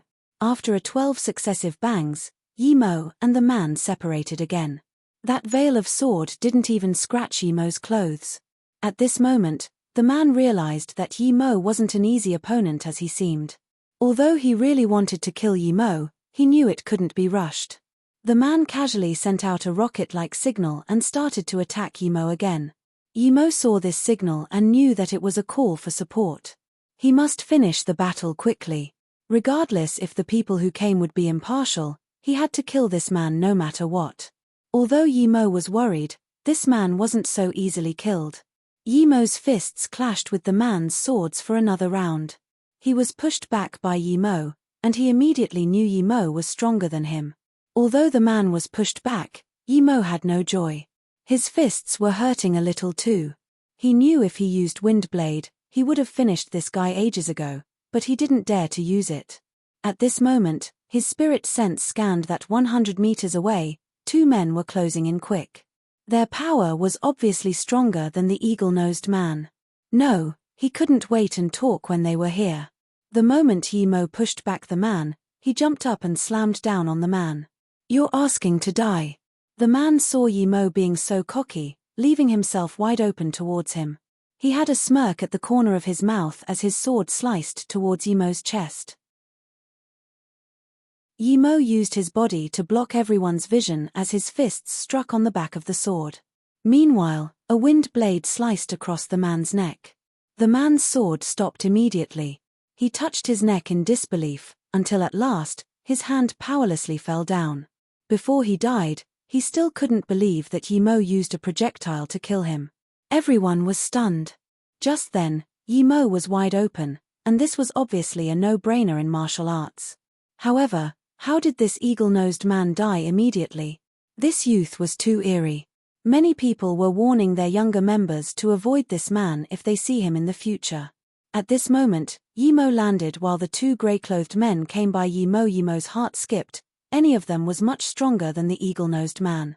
He was no match for them. Thinking about this, Yimo subconsciously took a few steps back and moved close to Xu Ping. As soon as things weren't right, he would grab Xu Ping and run. "How dare you kill the guards of our Shi Shuang temple auction? Who are you? What do you want here?" The man speaking was in his 50s with snow-white hair.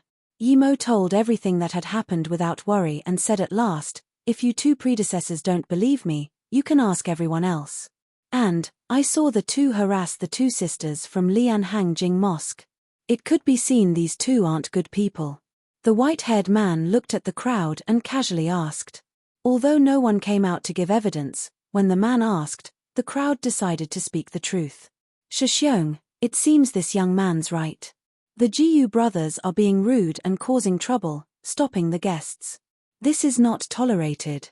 I felt it wasn't good when we chose these 2 for the guards," the other middle-aged man immediately said. The white-haired man sighed and said, "This isn't something we can decide, we will drop it for now." Then, the white-haired man said to Yimo, "You 2 go in first, you must not cause any more trouble. We can't decide on this, you may choose to leave, I won't stop you."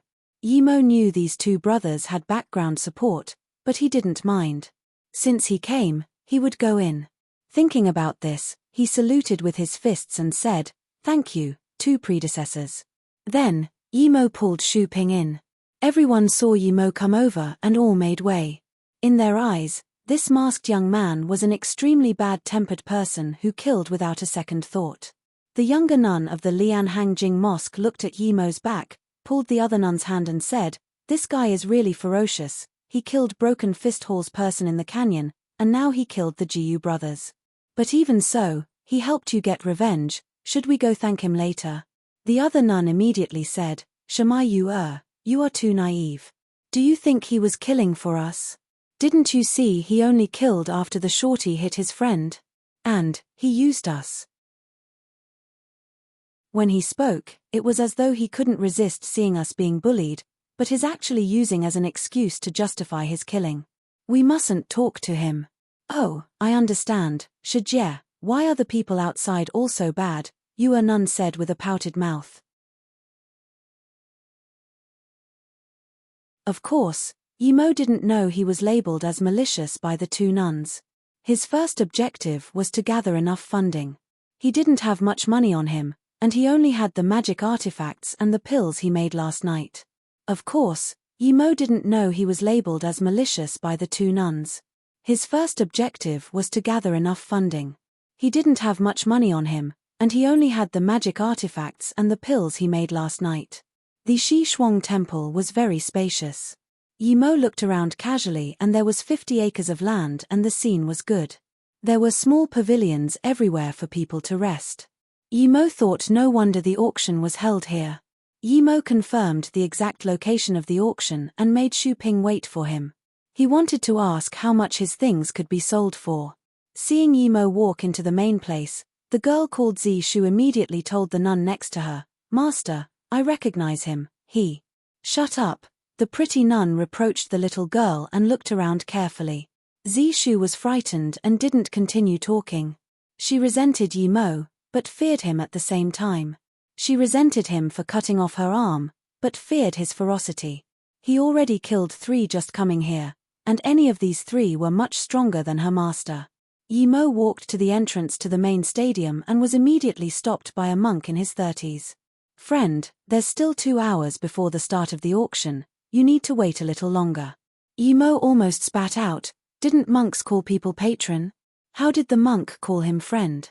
But luckily, he had seen quite some monks who drank and ate meat, so he immediately said, "I have some items that I wish to ask the organizer to auction for me. Is that possible?" "Of course, come with me." The monk wasn't surprised since there were a lot of people who also did that. Yimo was taken to a room on the 3rd floor. Yimo looked around. There were 2 people in the room. One was a skinny old man with glasses and a goatee. He actually looked quite like Dongfang Shi. The other was a middle-aged woman. Her looks were average but had a royal temperament. It could be easily seen she was no ordinary woman. "You have something you wish to auction?" The tone of the old man with a goatee was very slow. When he spoke, there was a small frown, and this was caught by Yimo. Yimo immediately knew that the goatee saw he was too young and didn't think much of him. Yimo didn't care and took out 5 artifacts he made and said, "Indeed, these are some magic artifacts. Each can defend primary stage yellow stage warriors' full-powered attacks 3 times. "Oh." The goatee was quite surprised to hear Yimo speak about such a defensive artifact and took it over for perusal. Then, he said, "If it really is so, it could be sold for a lot in the mortal world, but it can't be sold for much here. If you agree, I can try it. If it's real, then I can buy it, but the price won't be over 1 million. Yimo knew this goatee was right. This wasn't worth much in the hidden sects indeed. 1 million was decent. If he took it to the outside world, perhaps each would be worth 10 million. Although this price was so much higher than before, Yimo still felt there was no need to sell it again. Because last time, although he sold them for 200k each, that money was enough for him to use. Now, although he could sell for 1 million wasn't even anything in this auction. In that case, he might as well leave it to sell outside. Thinking about this, Yimo took the 5 magic artifacts back. The goatee didn't say anything upon seeing this. He also knew the price difference was too huge, but he felt his beard and said, "If you could auction the method to make such things, I think it would be a heavenly price." Yimo sneered. He wouldn't sell the method. Even if he did, The ancient martial arts cultivators here wouldn't be able to make it at all. Spirit sense was not something that could be attained through ancient martial arts. This old man was really calculative. If they could mass produce it and then sell it outside, they could become billionaires easily. Although he was sneering, Yimo calmly said, "This isn't mine, I'm just helping." Then, Yimo took out another vase and said, "Inside is a lotus life pill, see how much it's worth." Then, Yimo gave the vase to the goatee. The goatee opened it and tipped out a round, extremely aromatic purple pill. It was the size of a longan. It could be seen from the appearance that this pill was not ordinary. But even the goatee had never heard of the lotus life pill. Yimo saw the shock on the goatee's face and knew this goatee didn't know about the lotus life pill. As such, he said, "This lotus life pill is made from the 1,000-year snow lotus seed with 81 other precious herbs.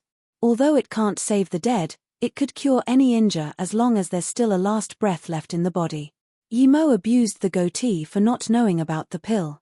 Yimo increased the materials used to make the pill by more than 10 times. He only used 5 to 6 herbs to make this pill, but he said it was 81. Plus, the 1,000-year snow lotus seed couldn't cure all disease.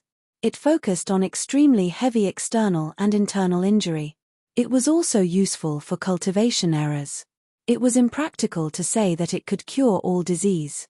Many neurological disease or mental problems couldn't be cured by it. But even so, its effects were exceedingly powerful. The 1,000-year snow lotus seed can really be used in pill? You actually made it. There's such a pill master in the world now? The goatee was shocked. Even the middle-aged woman was shocked. The effects Yimo said was too potent. Yimo smiled and put the pill in the bottle and said, "What I said is all true. Can this pill be auctioned?" The goatee immediately replied, "Yes, it can, but you have to promise your pill is real, if it's fake." Yimo sneered. Of course, he knew what the goatee wanted to say, so he immediately replied, "If you don't trust me, then you can say a guest said so, and you won't be responsible." The reason Yimo said that was if the goatee didn't know if the pill was real or fake and opposed its auction, then he would lose a lot. He didn't believe that with so many masters here, not one could recognize whether the pill was genuine. "Okay, we will auction your lotus life pill, but we will take 5% of the earnings," the goatee immediately said. "Sure," Yimo immediately agreed. 5% commission was much better than all those taxes outside. "Do you have anything else?" The goatee saw that all that Yimo took out was good stuff, and thus, he had more expectations. Yimo took out another bottle and gave it to the goatee. "Take a look at this." The goatee opened the bottle. It was another pill, which was crystal clear and had a pleasant aroma. It was easily seen that it was no ordinary pill. However, the goatee felt embarrassed because he didn't know it again. He was an appraiser, but he couldn't appraise the items many times in a row. Yimo looked and knew this old man was clueless again, so he had to explain, "This is a face-preserving pill. No matter who eats it, they will gain eternal youth." "What?"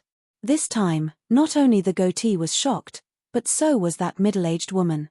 Face-preserving pill was only in the legends, who knew if there was such a thing in the world? Seeing the goatee's hand shake, Yimo quickly put the pill back in the bottle. This hillbilly, if he shook his hands too much, he might drop the pill on the ground. Half a beat later, the goatee woke up and looked at Yimo. "Brother, you can't *T. If this is real, do you know how much implications it will cause? This will be an uproar because this pill is invaluable." The middle-aged woman also stared anxiously at Yimo because she wasn't sure if Yimo was being genuine. Yimo smiled and said, "Of course this is real, I will be at the auction. You can sell this first, and the buyer can test it on the spot. If it's fake, you can sell me out." Although he said that, Yimo became wary. It seemed it was an impulsive move to sell this pill. If everyone knew he was the seller, perhaps all the masters in the world would come chasing after him. Power, as long as he had enough power, he wouldn't fear other people, but he was too weak now. Yimo desperately wanted to get stronger again. If he was a foundation establishment cultivator now, who dared to oppose him? He could casually turn an entire sect to dust, but the reality was that he wasn't. Perhaps at this place, he would never be able to reach foundation establishment. This was why he had to come to this auction. If he found some precious spirit herbs or ores, those would be the things that would help him break through. Another thing was, regardless if the temple would betray him after he sold the pill, he had to be ready. Luckily, he covered his face before coming in and changed his name. Another thing was, regardless if the temple would betray him after he sold the pill, he had to be ready. Luckily, he covered his face before coming in and changed his name. Okay, if your pill is really as you say, it will be a heavenly priced pill. But because it is the first time, I don't think it can be sold for a good price. After all, this is too unbelievable. Yimo knew the goatee was saying the truth. Yimo took out another pill and gave it to the goatee. I have 2 of these, save one for the middle of the auction. I think the second one will sell for a good price. The goatee was dumbfounded by the second pill. It was already impossible to have one, but this youth took out 2. But if he was a fraud, did he not want to live? That would be suicide in this place. The middle-aged woman's gaze was fixed on the pill. If she didn't have concerns, she would have rushed up and robbed it. However, she also knew that even if she sold everything she owned, she wouldn't necessarily be able to afford this pill. The goatee took out the second pill and sighed. These 2 pills will be the most precious thing on the entire auction. Suddenly, the middle-aged woman seemed to have thought of something and said, "May I ask if this pill is made from red leaf pumpkin fruit?" Yimo had a fright and thought of another huge problem. It wasn't just a few people who knew about the red leaf pumpkin fruit on Wuliang Mountain. Many people did, and the main effect of it was for beauty. It wasn't hard to guess, and his pill even had the scent of the red leaf pumpkin fruit. This couldn't be concealed. If people knew he got the red leaf pumpkin fruit, then perhaps they would know that he killed Bien Po and Yu Lian. Last time, it wasn't just Bien Po and Yu Lian who died, there was also the Baldy and many other black-level masters. Seeing the goatee and the woman look at him like this, he thought *ck it, since they already know, it couldn't be hidden anymore. He might as well admit it and make the pill earn more. Then, he would go exterminate the Song family as soon as the auction ended, and then cultivate in seclusion. If a cultivator were to be concerned about this and that, how the *ck can they even cultivate? Thinking about this, Yimo calmly said, "I heard the Qianbei, one, who made the pill say there was indeed an ingredient called the red leaf pumpkin fruit. You can say it at the auction." Even the goatee knew this face-preserving pill was 90% real, much less the woman. An hour or so later, Yimo and the goatee did the procedures and Yimo came out to find Xu Ping. The first thing he asked was, "Brother Xu, what are you trying to buy at the auction?" Xu Ping shyly said, "My finance is limited. I just want to buy a good sword. I use sword, but I still haven't been able to find a good sword." Yimo thought about the eagle-nosed man he killed. The sword he used was not bad, but he didn't take it. It could be said the killing was unprovoked, but if he were to take someone's thing, then there would be doubts about his actions. Although Bien Po's sword was very good, Yimo didn't even dare to take it out for auction. If he gave it to Xu Ping now, it would harm him. Thinking after a while, Yimo said, "Brother Xu, if you trust me, you should leave here immediately and go as far as possible. A year later, you can come and find me in Beijing. I promise I will get you a good sword." Yimo originally wanted Xu Ping to go to Ninghai next year to teach the Taekwondo guy a lesson, but he thought if he were to tell Xu Ping he was Shi Ying, then his identity would be exposed. He should wait till he was stronger before telling Xu Ping who he was. "What's the matter, Brother Mo?" Xu Ping nervously asked. He knew Yimo was much stronger than him, but even Yimo was worried. This meant that the problem wasn't small. Yimo didn't hide it from him and said, "I believe there will be a hunt for me after the auction. I have faith in escaping, but if they don't catch me, you might be in danger, Brother Xu." Hearing Yimo's words, Xu Ping immediately said, "Okay, I will leave immediately. Brother Mo, be careful. If the Broken Fist Hall people dare to do anything to you, I will bring someone down even if I die." Yimo felt touched. They just met after all. Although they quite liked each other, he helped Xu Ping partially due to ulterior motives, but now, Xu Ping listened to him without a second thought, making Yimo feel Xu Ping was someone worth becoming friends with. When Xu Ping left, the auction had started. Many people started going in. Although Yi Mo had a black cover on his face, he wasn't outstanding as he wasn't the only one. Yi Mo scanned with his spirit sense. The highest level people were earth level, but most people were yellow level and black level. Suddenly, Yi Mo noticed someone familiar. It was Li Qiuyang. He saw him once at Beijing, and knew he was from the Li family.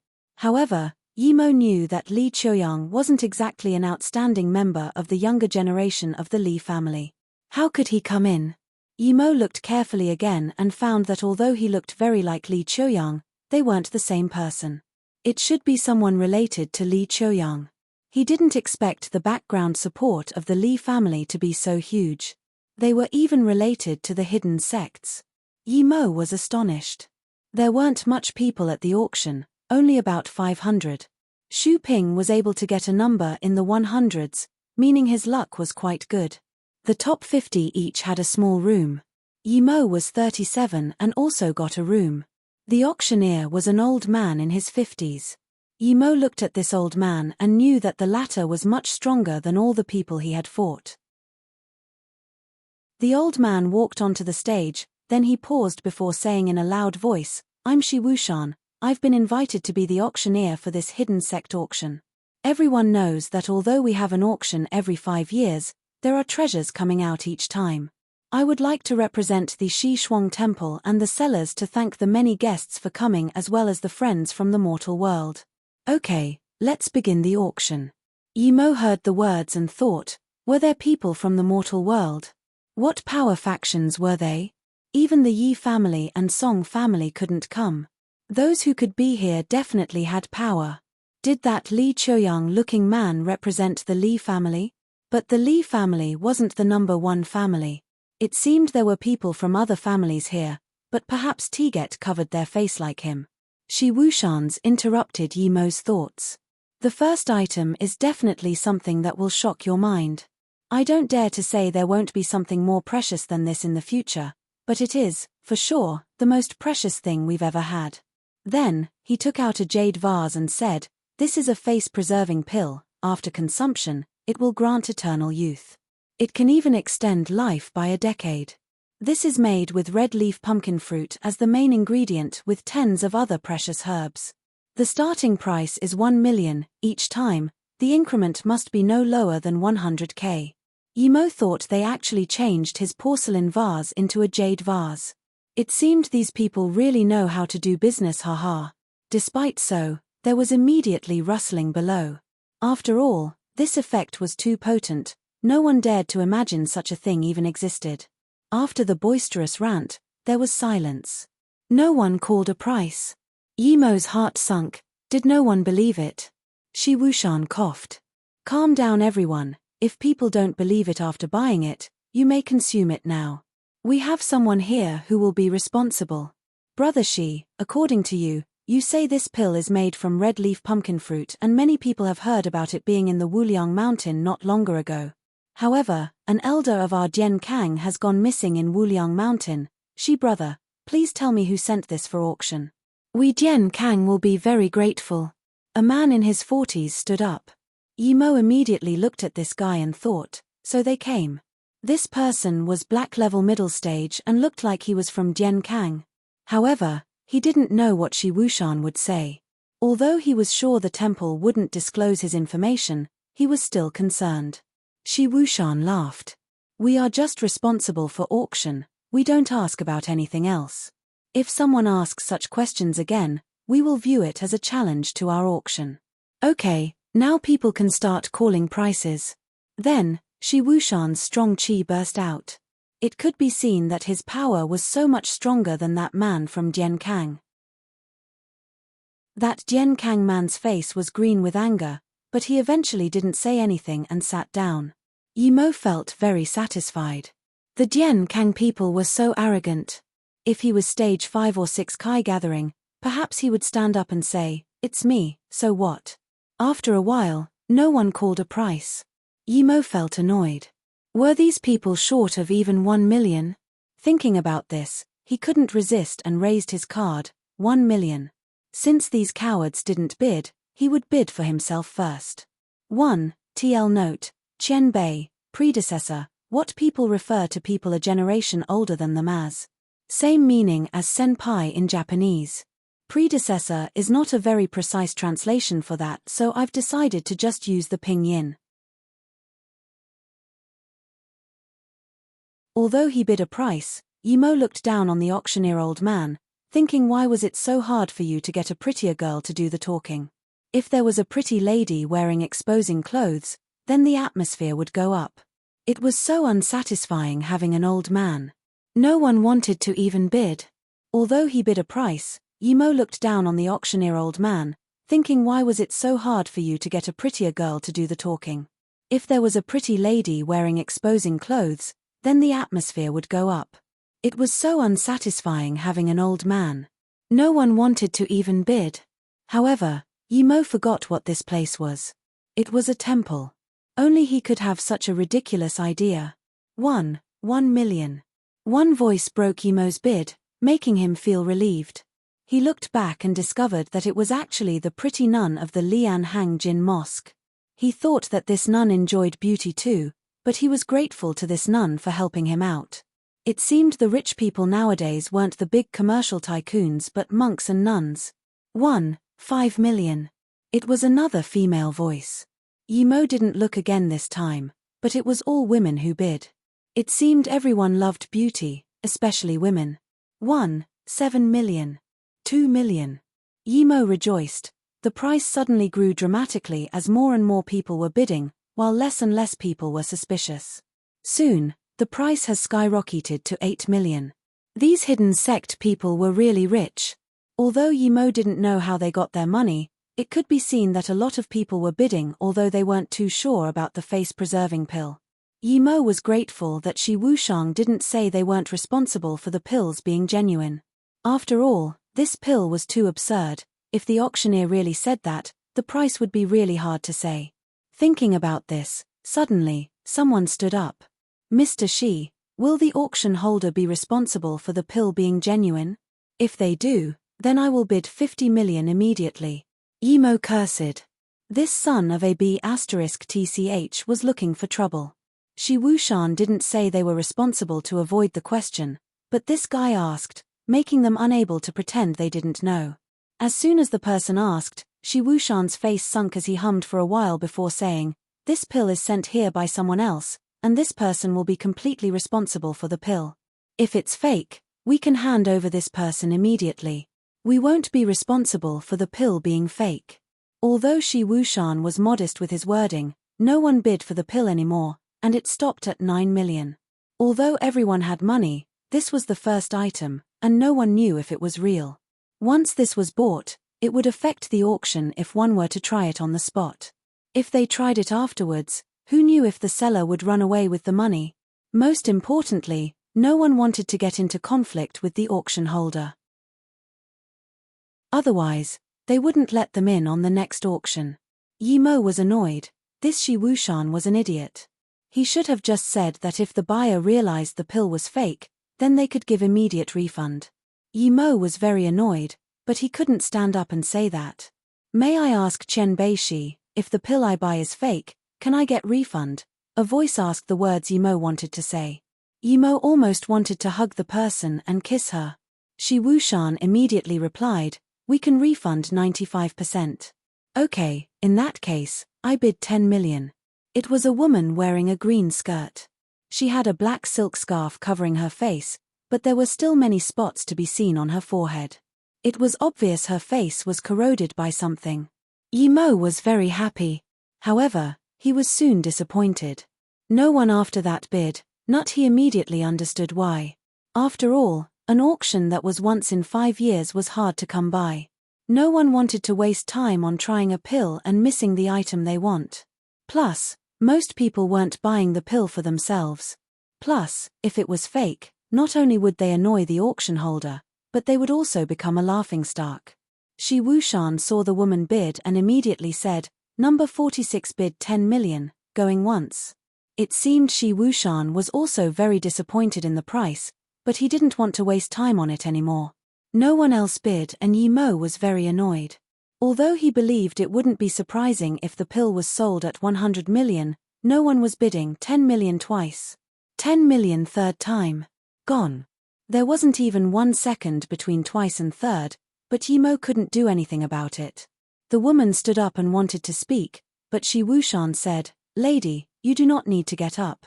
We will send the pill there." The woman shook her head. "I came here for beauty pills, I will try it immediately." Shi Wuhan was dazed for a moment. He didn't think someone would try it immediately. After all, to the people who came to this auction, 10 million really wasn't anything. But soon, he reacted, "Okay, in that case, we will have someone to take you and do the transaction and pill testing." As the woman left, the auction place returned to being calm as though nothing happened before. The next item is still a pill, it's called Body Refining Pill. This pill can make ancient martial arts cultivators have a 40% chance of entering yellow-level elementary stage. Starting at 400k, each bid must be no lower than 50k. Shi Wushan took out a porcelain bottle, and Yimo almost spat out blood. This was the pill he sold to that Wu Guang monk at the artifact social night. This old monk was really black-hearted. His pill was sold here so quick, and he told the monk before not to spread it out. Almost immediately, the price had risen to 6 million, almost reaching his face-preserving pill. Yimo was extremely depressed and didn't want to watch. He knew that although there were a lot of masters in the hidden sects, there were very little people who could really enter yellow level. Eventually, this pill was bought by a man for 6.5 million. Yimo knew that this body refining pill wasn't even worth 1/10,000th of the price of the face-preserving pill, but it was almost sold for the same. Shi Wushan was obviously happy with the price. Then, he took another ore from the plate beside him and said, "This is an ore that contains an unknown energy. So far, no one knows how to utilize the energy inside. The starting price is 100k, each bid must be no less than 10k higher." When Yimo saw this, he immediately knew it was the right decision to come. This was an essence Kai stone. In the cultivation realm, those relatively poor cultivators used essence Kai stones to cultivate because it was too hard to get spirit stones. Although essence Kai stones weren't as good as spirit stones, it could still be used to cultivate. It was just that the energy wasn't as pure and easy to digest. 100k, Yimo didn't expect someone to bid before him. He waited a while and no one else bidded. It seemed not much people liked it. 110k.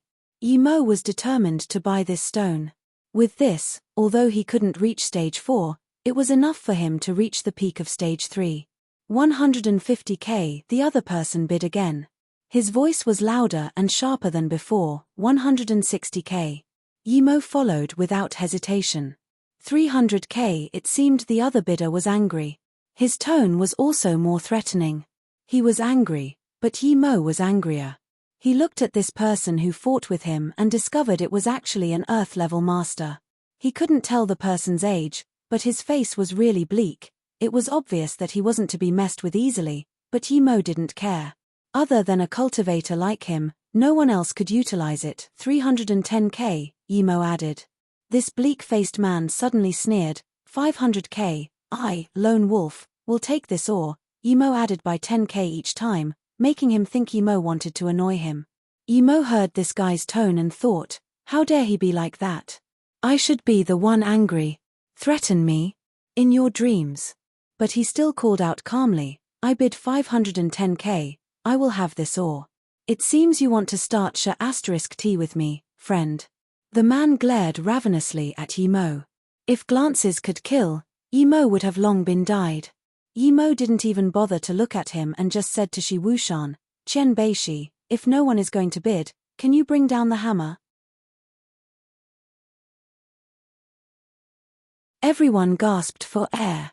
There was none who didn't know about how strong Lone Wolf was, and no one knew where he came from.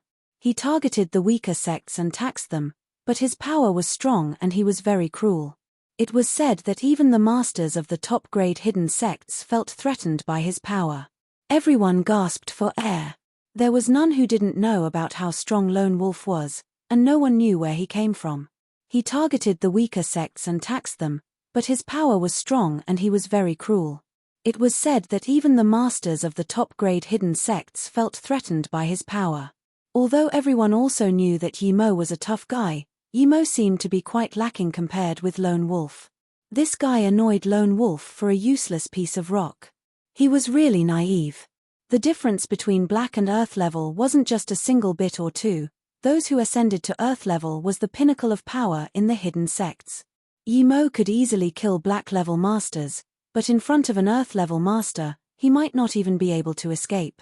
Shi Wushan also complimented Yimo for his balls, but he still followed on with Yimo's words. 510k first time. Although Lone Wolf was strong, he wasn't afraid of him. Plus, he represented the auction holding side 2 million. Lone Wolf seemed to be really angry now. Yimo still slowly said, 2.01 million. If it was an ordinary thing, he would give it to this guy, but this was Essence Kai Stone. He wouldn't give it away no matter what. Since he was already on Lone Wolf's bad side, he might as well make him more angry and just keep adding by 10k each time. Very well, you got balls, let me see how long you can keep this or for. Lone Wolf actually stopped bidding. Yimo sneered. Although I might not be a match for you now, you're dreaming if you think you can rob things from my hands. This Lone Wolf was a little stronger than Bien Po at most. And, after fighting with Bien Po, he had more understanding of the Earth level here. It was indeed much stronger than Black level, but that was not a reason he would give up on the Essence Kai Stone just because Lone Wolf was Earth level. Plus, he also got stronger too. A lady with a green skirt walked in from the back, breaking the aggressive atmosphere in the room. When people saw this lady, they were dumbfounded. This lady was the person who bought the face-preserving pill, and now, her face was smooth and silky, completely different from all those spots and craters before. She was a complete beauty and also seemed a few years younger. The most glaring wasn't her skin but the excitement in her eyes. Everyone knew she was the lady who bought the pill, and she just went to try it out. They didn't expect her to come back like this. They didn't expect the pill was real. Now, even an idiot knew that the face-preserving pill sold for 10 million was real. The silence of the stadium erupted. Almost everyone got up and looked at the green-dressed lady. Silence, silence. Shi Wushan called a few times before the scene finally calmed down, but the desperation and desire in their eyes were still glaring. After all, this pill was too overpowered. Everyone regretted in here except Yimo, but it was too late. The pill was already eaten. Seeing the scene had calmed, Shi Wushan then said, "Now that everyone knows that the pill is real, we didn't lie, did we? To be honest, I didn't know if it was real or fake. If I knew it was real and only sold it for 10 million, it wouldn't belong to this lady. Now, please, come out and tell us if the pill is real or fake." The green-dressed lady stood up. Her eyes were still full of excitement and disbelief. She just tried her luck and didn't expect it to be real. She was rather satisfied with this auction. Now that she needed to stand up and talk, she stood up immediately and said, "I'm sure this pill is real, it's real." Would this be staged? There were already whispers on the side. T. I know that woman, she's the Black Widow of the Hongwu Hall. She had a crater face, and now she transformed into this. The pill was 100% real, people immediately retorted. Yimo sat beside these two and heard Hongwu Hall. Wasn't this the place Mo Kang said who stole his woman? May I ask Chen Bei Shi if there is any more face-preserving pill? Yeah, are there any left? If there is, I will take it for sure. Now, the fervor for the face-preserving pill was unquenchable. Although they were martial cultivators with little emotions, this thing called the face-preserving pill was they would only meet once in their lifetime. Shi Wushan slammed his wooden block and said, "I don't know if there's more, the next item is a brass sword, starting bid 500k. Yimo rejoiced. Not only did he get an Essence Kai Stone, but the next pill will be heavenly priced. As for those swords and double-edged swords, Yimo couldn't even be bothered to bid. Once he reached stage 4 Kai Gathering, which was also the beginning of middle stage of Kai Gathering, he could forge one himself and give another one to Xu Ping. Although the weapons here were not bad, it was at most the same grade as Bien Po's sword. There were 20 more times auctioned, but none of which piqued Yimo's interest. What made Yimo feel strange was that there were even phones for auction here. However, it was special made, strong signal reception, water resistant, etc. The next one to be sold is a pill. It is called Lotus Life Pill. It is said that as long as you have one last breath left, or even if your wrong cultivation method backfires, this can save your life. What I need to tell everyone is that this pill is made from the 1,000-year lotus seed. Main thing is, it is made by the same person who made the face-preserving pill. The starting bid is 3 million, each bid must increase by no lower than 100k. Then, Shi Wushan raised another jade bottle. The news of the pill being concocted by the same person who made the face-preserving pill was enough for its price to multiply, much less its overpowered effects. 4 million. The first person immediately rose the price by 1 million. 5 million. 10 million. Yimo didn't expect the Lotus Life Pill to be so heavily contested, breaking into 10 million almost immediately, and the price was still rising. 100 million. The bomb hell dropped and the scene sunk into silence. Although this life could save one's life, 100 million was quite expensive. The bidding man stood up and said, 10 years ago, I, Miao Quan, got internal injuries and haven't been able to improve since. I've been stuck at Earth-level middle stage for 40 years. If I can't treat my wound, I will only have 1 year left to live. That's why I bid 100 million. I also know that if this pill really had such an effect, 100 million is far from enough, but I don't have more money. I would like to thank the friends who didn't contest this pill with me. Although many more people wanted to bid, it was too dumb to have enmity with an Earth-level middle stage master. Plus, this master only had 1 year to live. If he was pissed and went on a rampage, it wasn't worth it. Shi Wushan's face wasn't good. He knew that Miao Quan's story was legitimate, but it wasn't too fair on the auctioning side. However, since it was sold for 100 million, he couldn't really say much. After all, Miao Quan was one of the few masters here, he had to give him some face. Yimo saw this Miao Quan was in the number 9 room and immediately knew he was very strong. However, he was very satisfied his pill was sold for 100 million. Miao Quan took the pill and immediately consumed it in his room. It seemed like he was going to test it immediately. Shi Wushan glanced at Miao Quan but didn't say anything and continued, the next one is a herb, Liu Blue Carrot. The starting bid is 10 million, each increment must be no lower than 1 mil. Yimo dazed. What herb was this expensive? He had never heard of the Liu Blue Carrot. However, Shi Wushan didn't even introduce the properties of this herb. This old man really wasn't suited to be holding an auction. He really didn't know what the auction holder was thinking. However, to Yimo's surprise, no one even asked about what it was. People immediately started to bid. It seemed everyone at the scene knew what this thing was. Yimo was probably the only one here who didn't know. He scanned his spirit sense carefully, then his face drastically changed. This wasn't some Liu Blue Carrot, but instead it was a blue flower blue-leafed grass. This herb was full of precious things. Even if it wasn't made into a pill, its flower was hugely beneficial to cultivators below stage 5 Kai gathering. Once it matured, not only could its leaves and branches be used in pills, its flower was also one of the main ingredients to make the Foundation Establishment pill. However, a mature one was very rare. The one here was obviously not mature, but if he kept growing it, who knows? More importantly, the flower and leaf of this herb could provide him with the spirit power to cultivate. It was impossible for him to reach Foundation Establishment through that, but it gave Yimo more hope. Yimo's eyes shone out with light. He would take it even if he had to rob it. There was such a thing on Earth. However, he only had 100 million or so it was very hard for him to buy this just with that much money. There was still a face-preserving pill not sold. Would he be able to get extra money from it? You're tuning in to the Celestial War YouTube channel. Don't forget to subscribe and join us on this journey to catch the most captivating stories.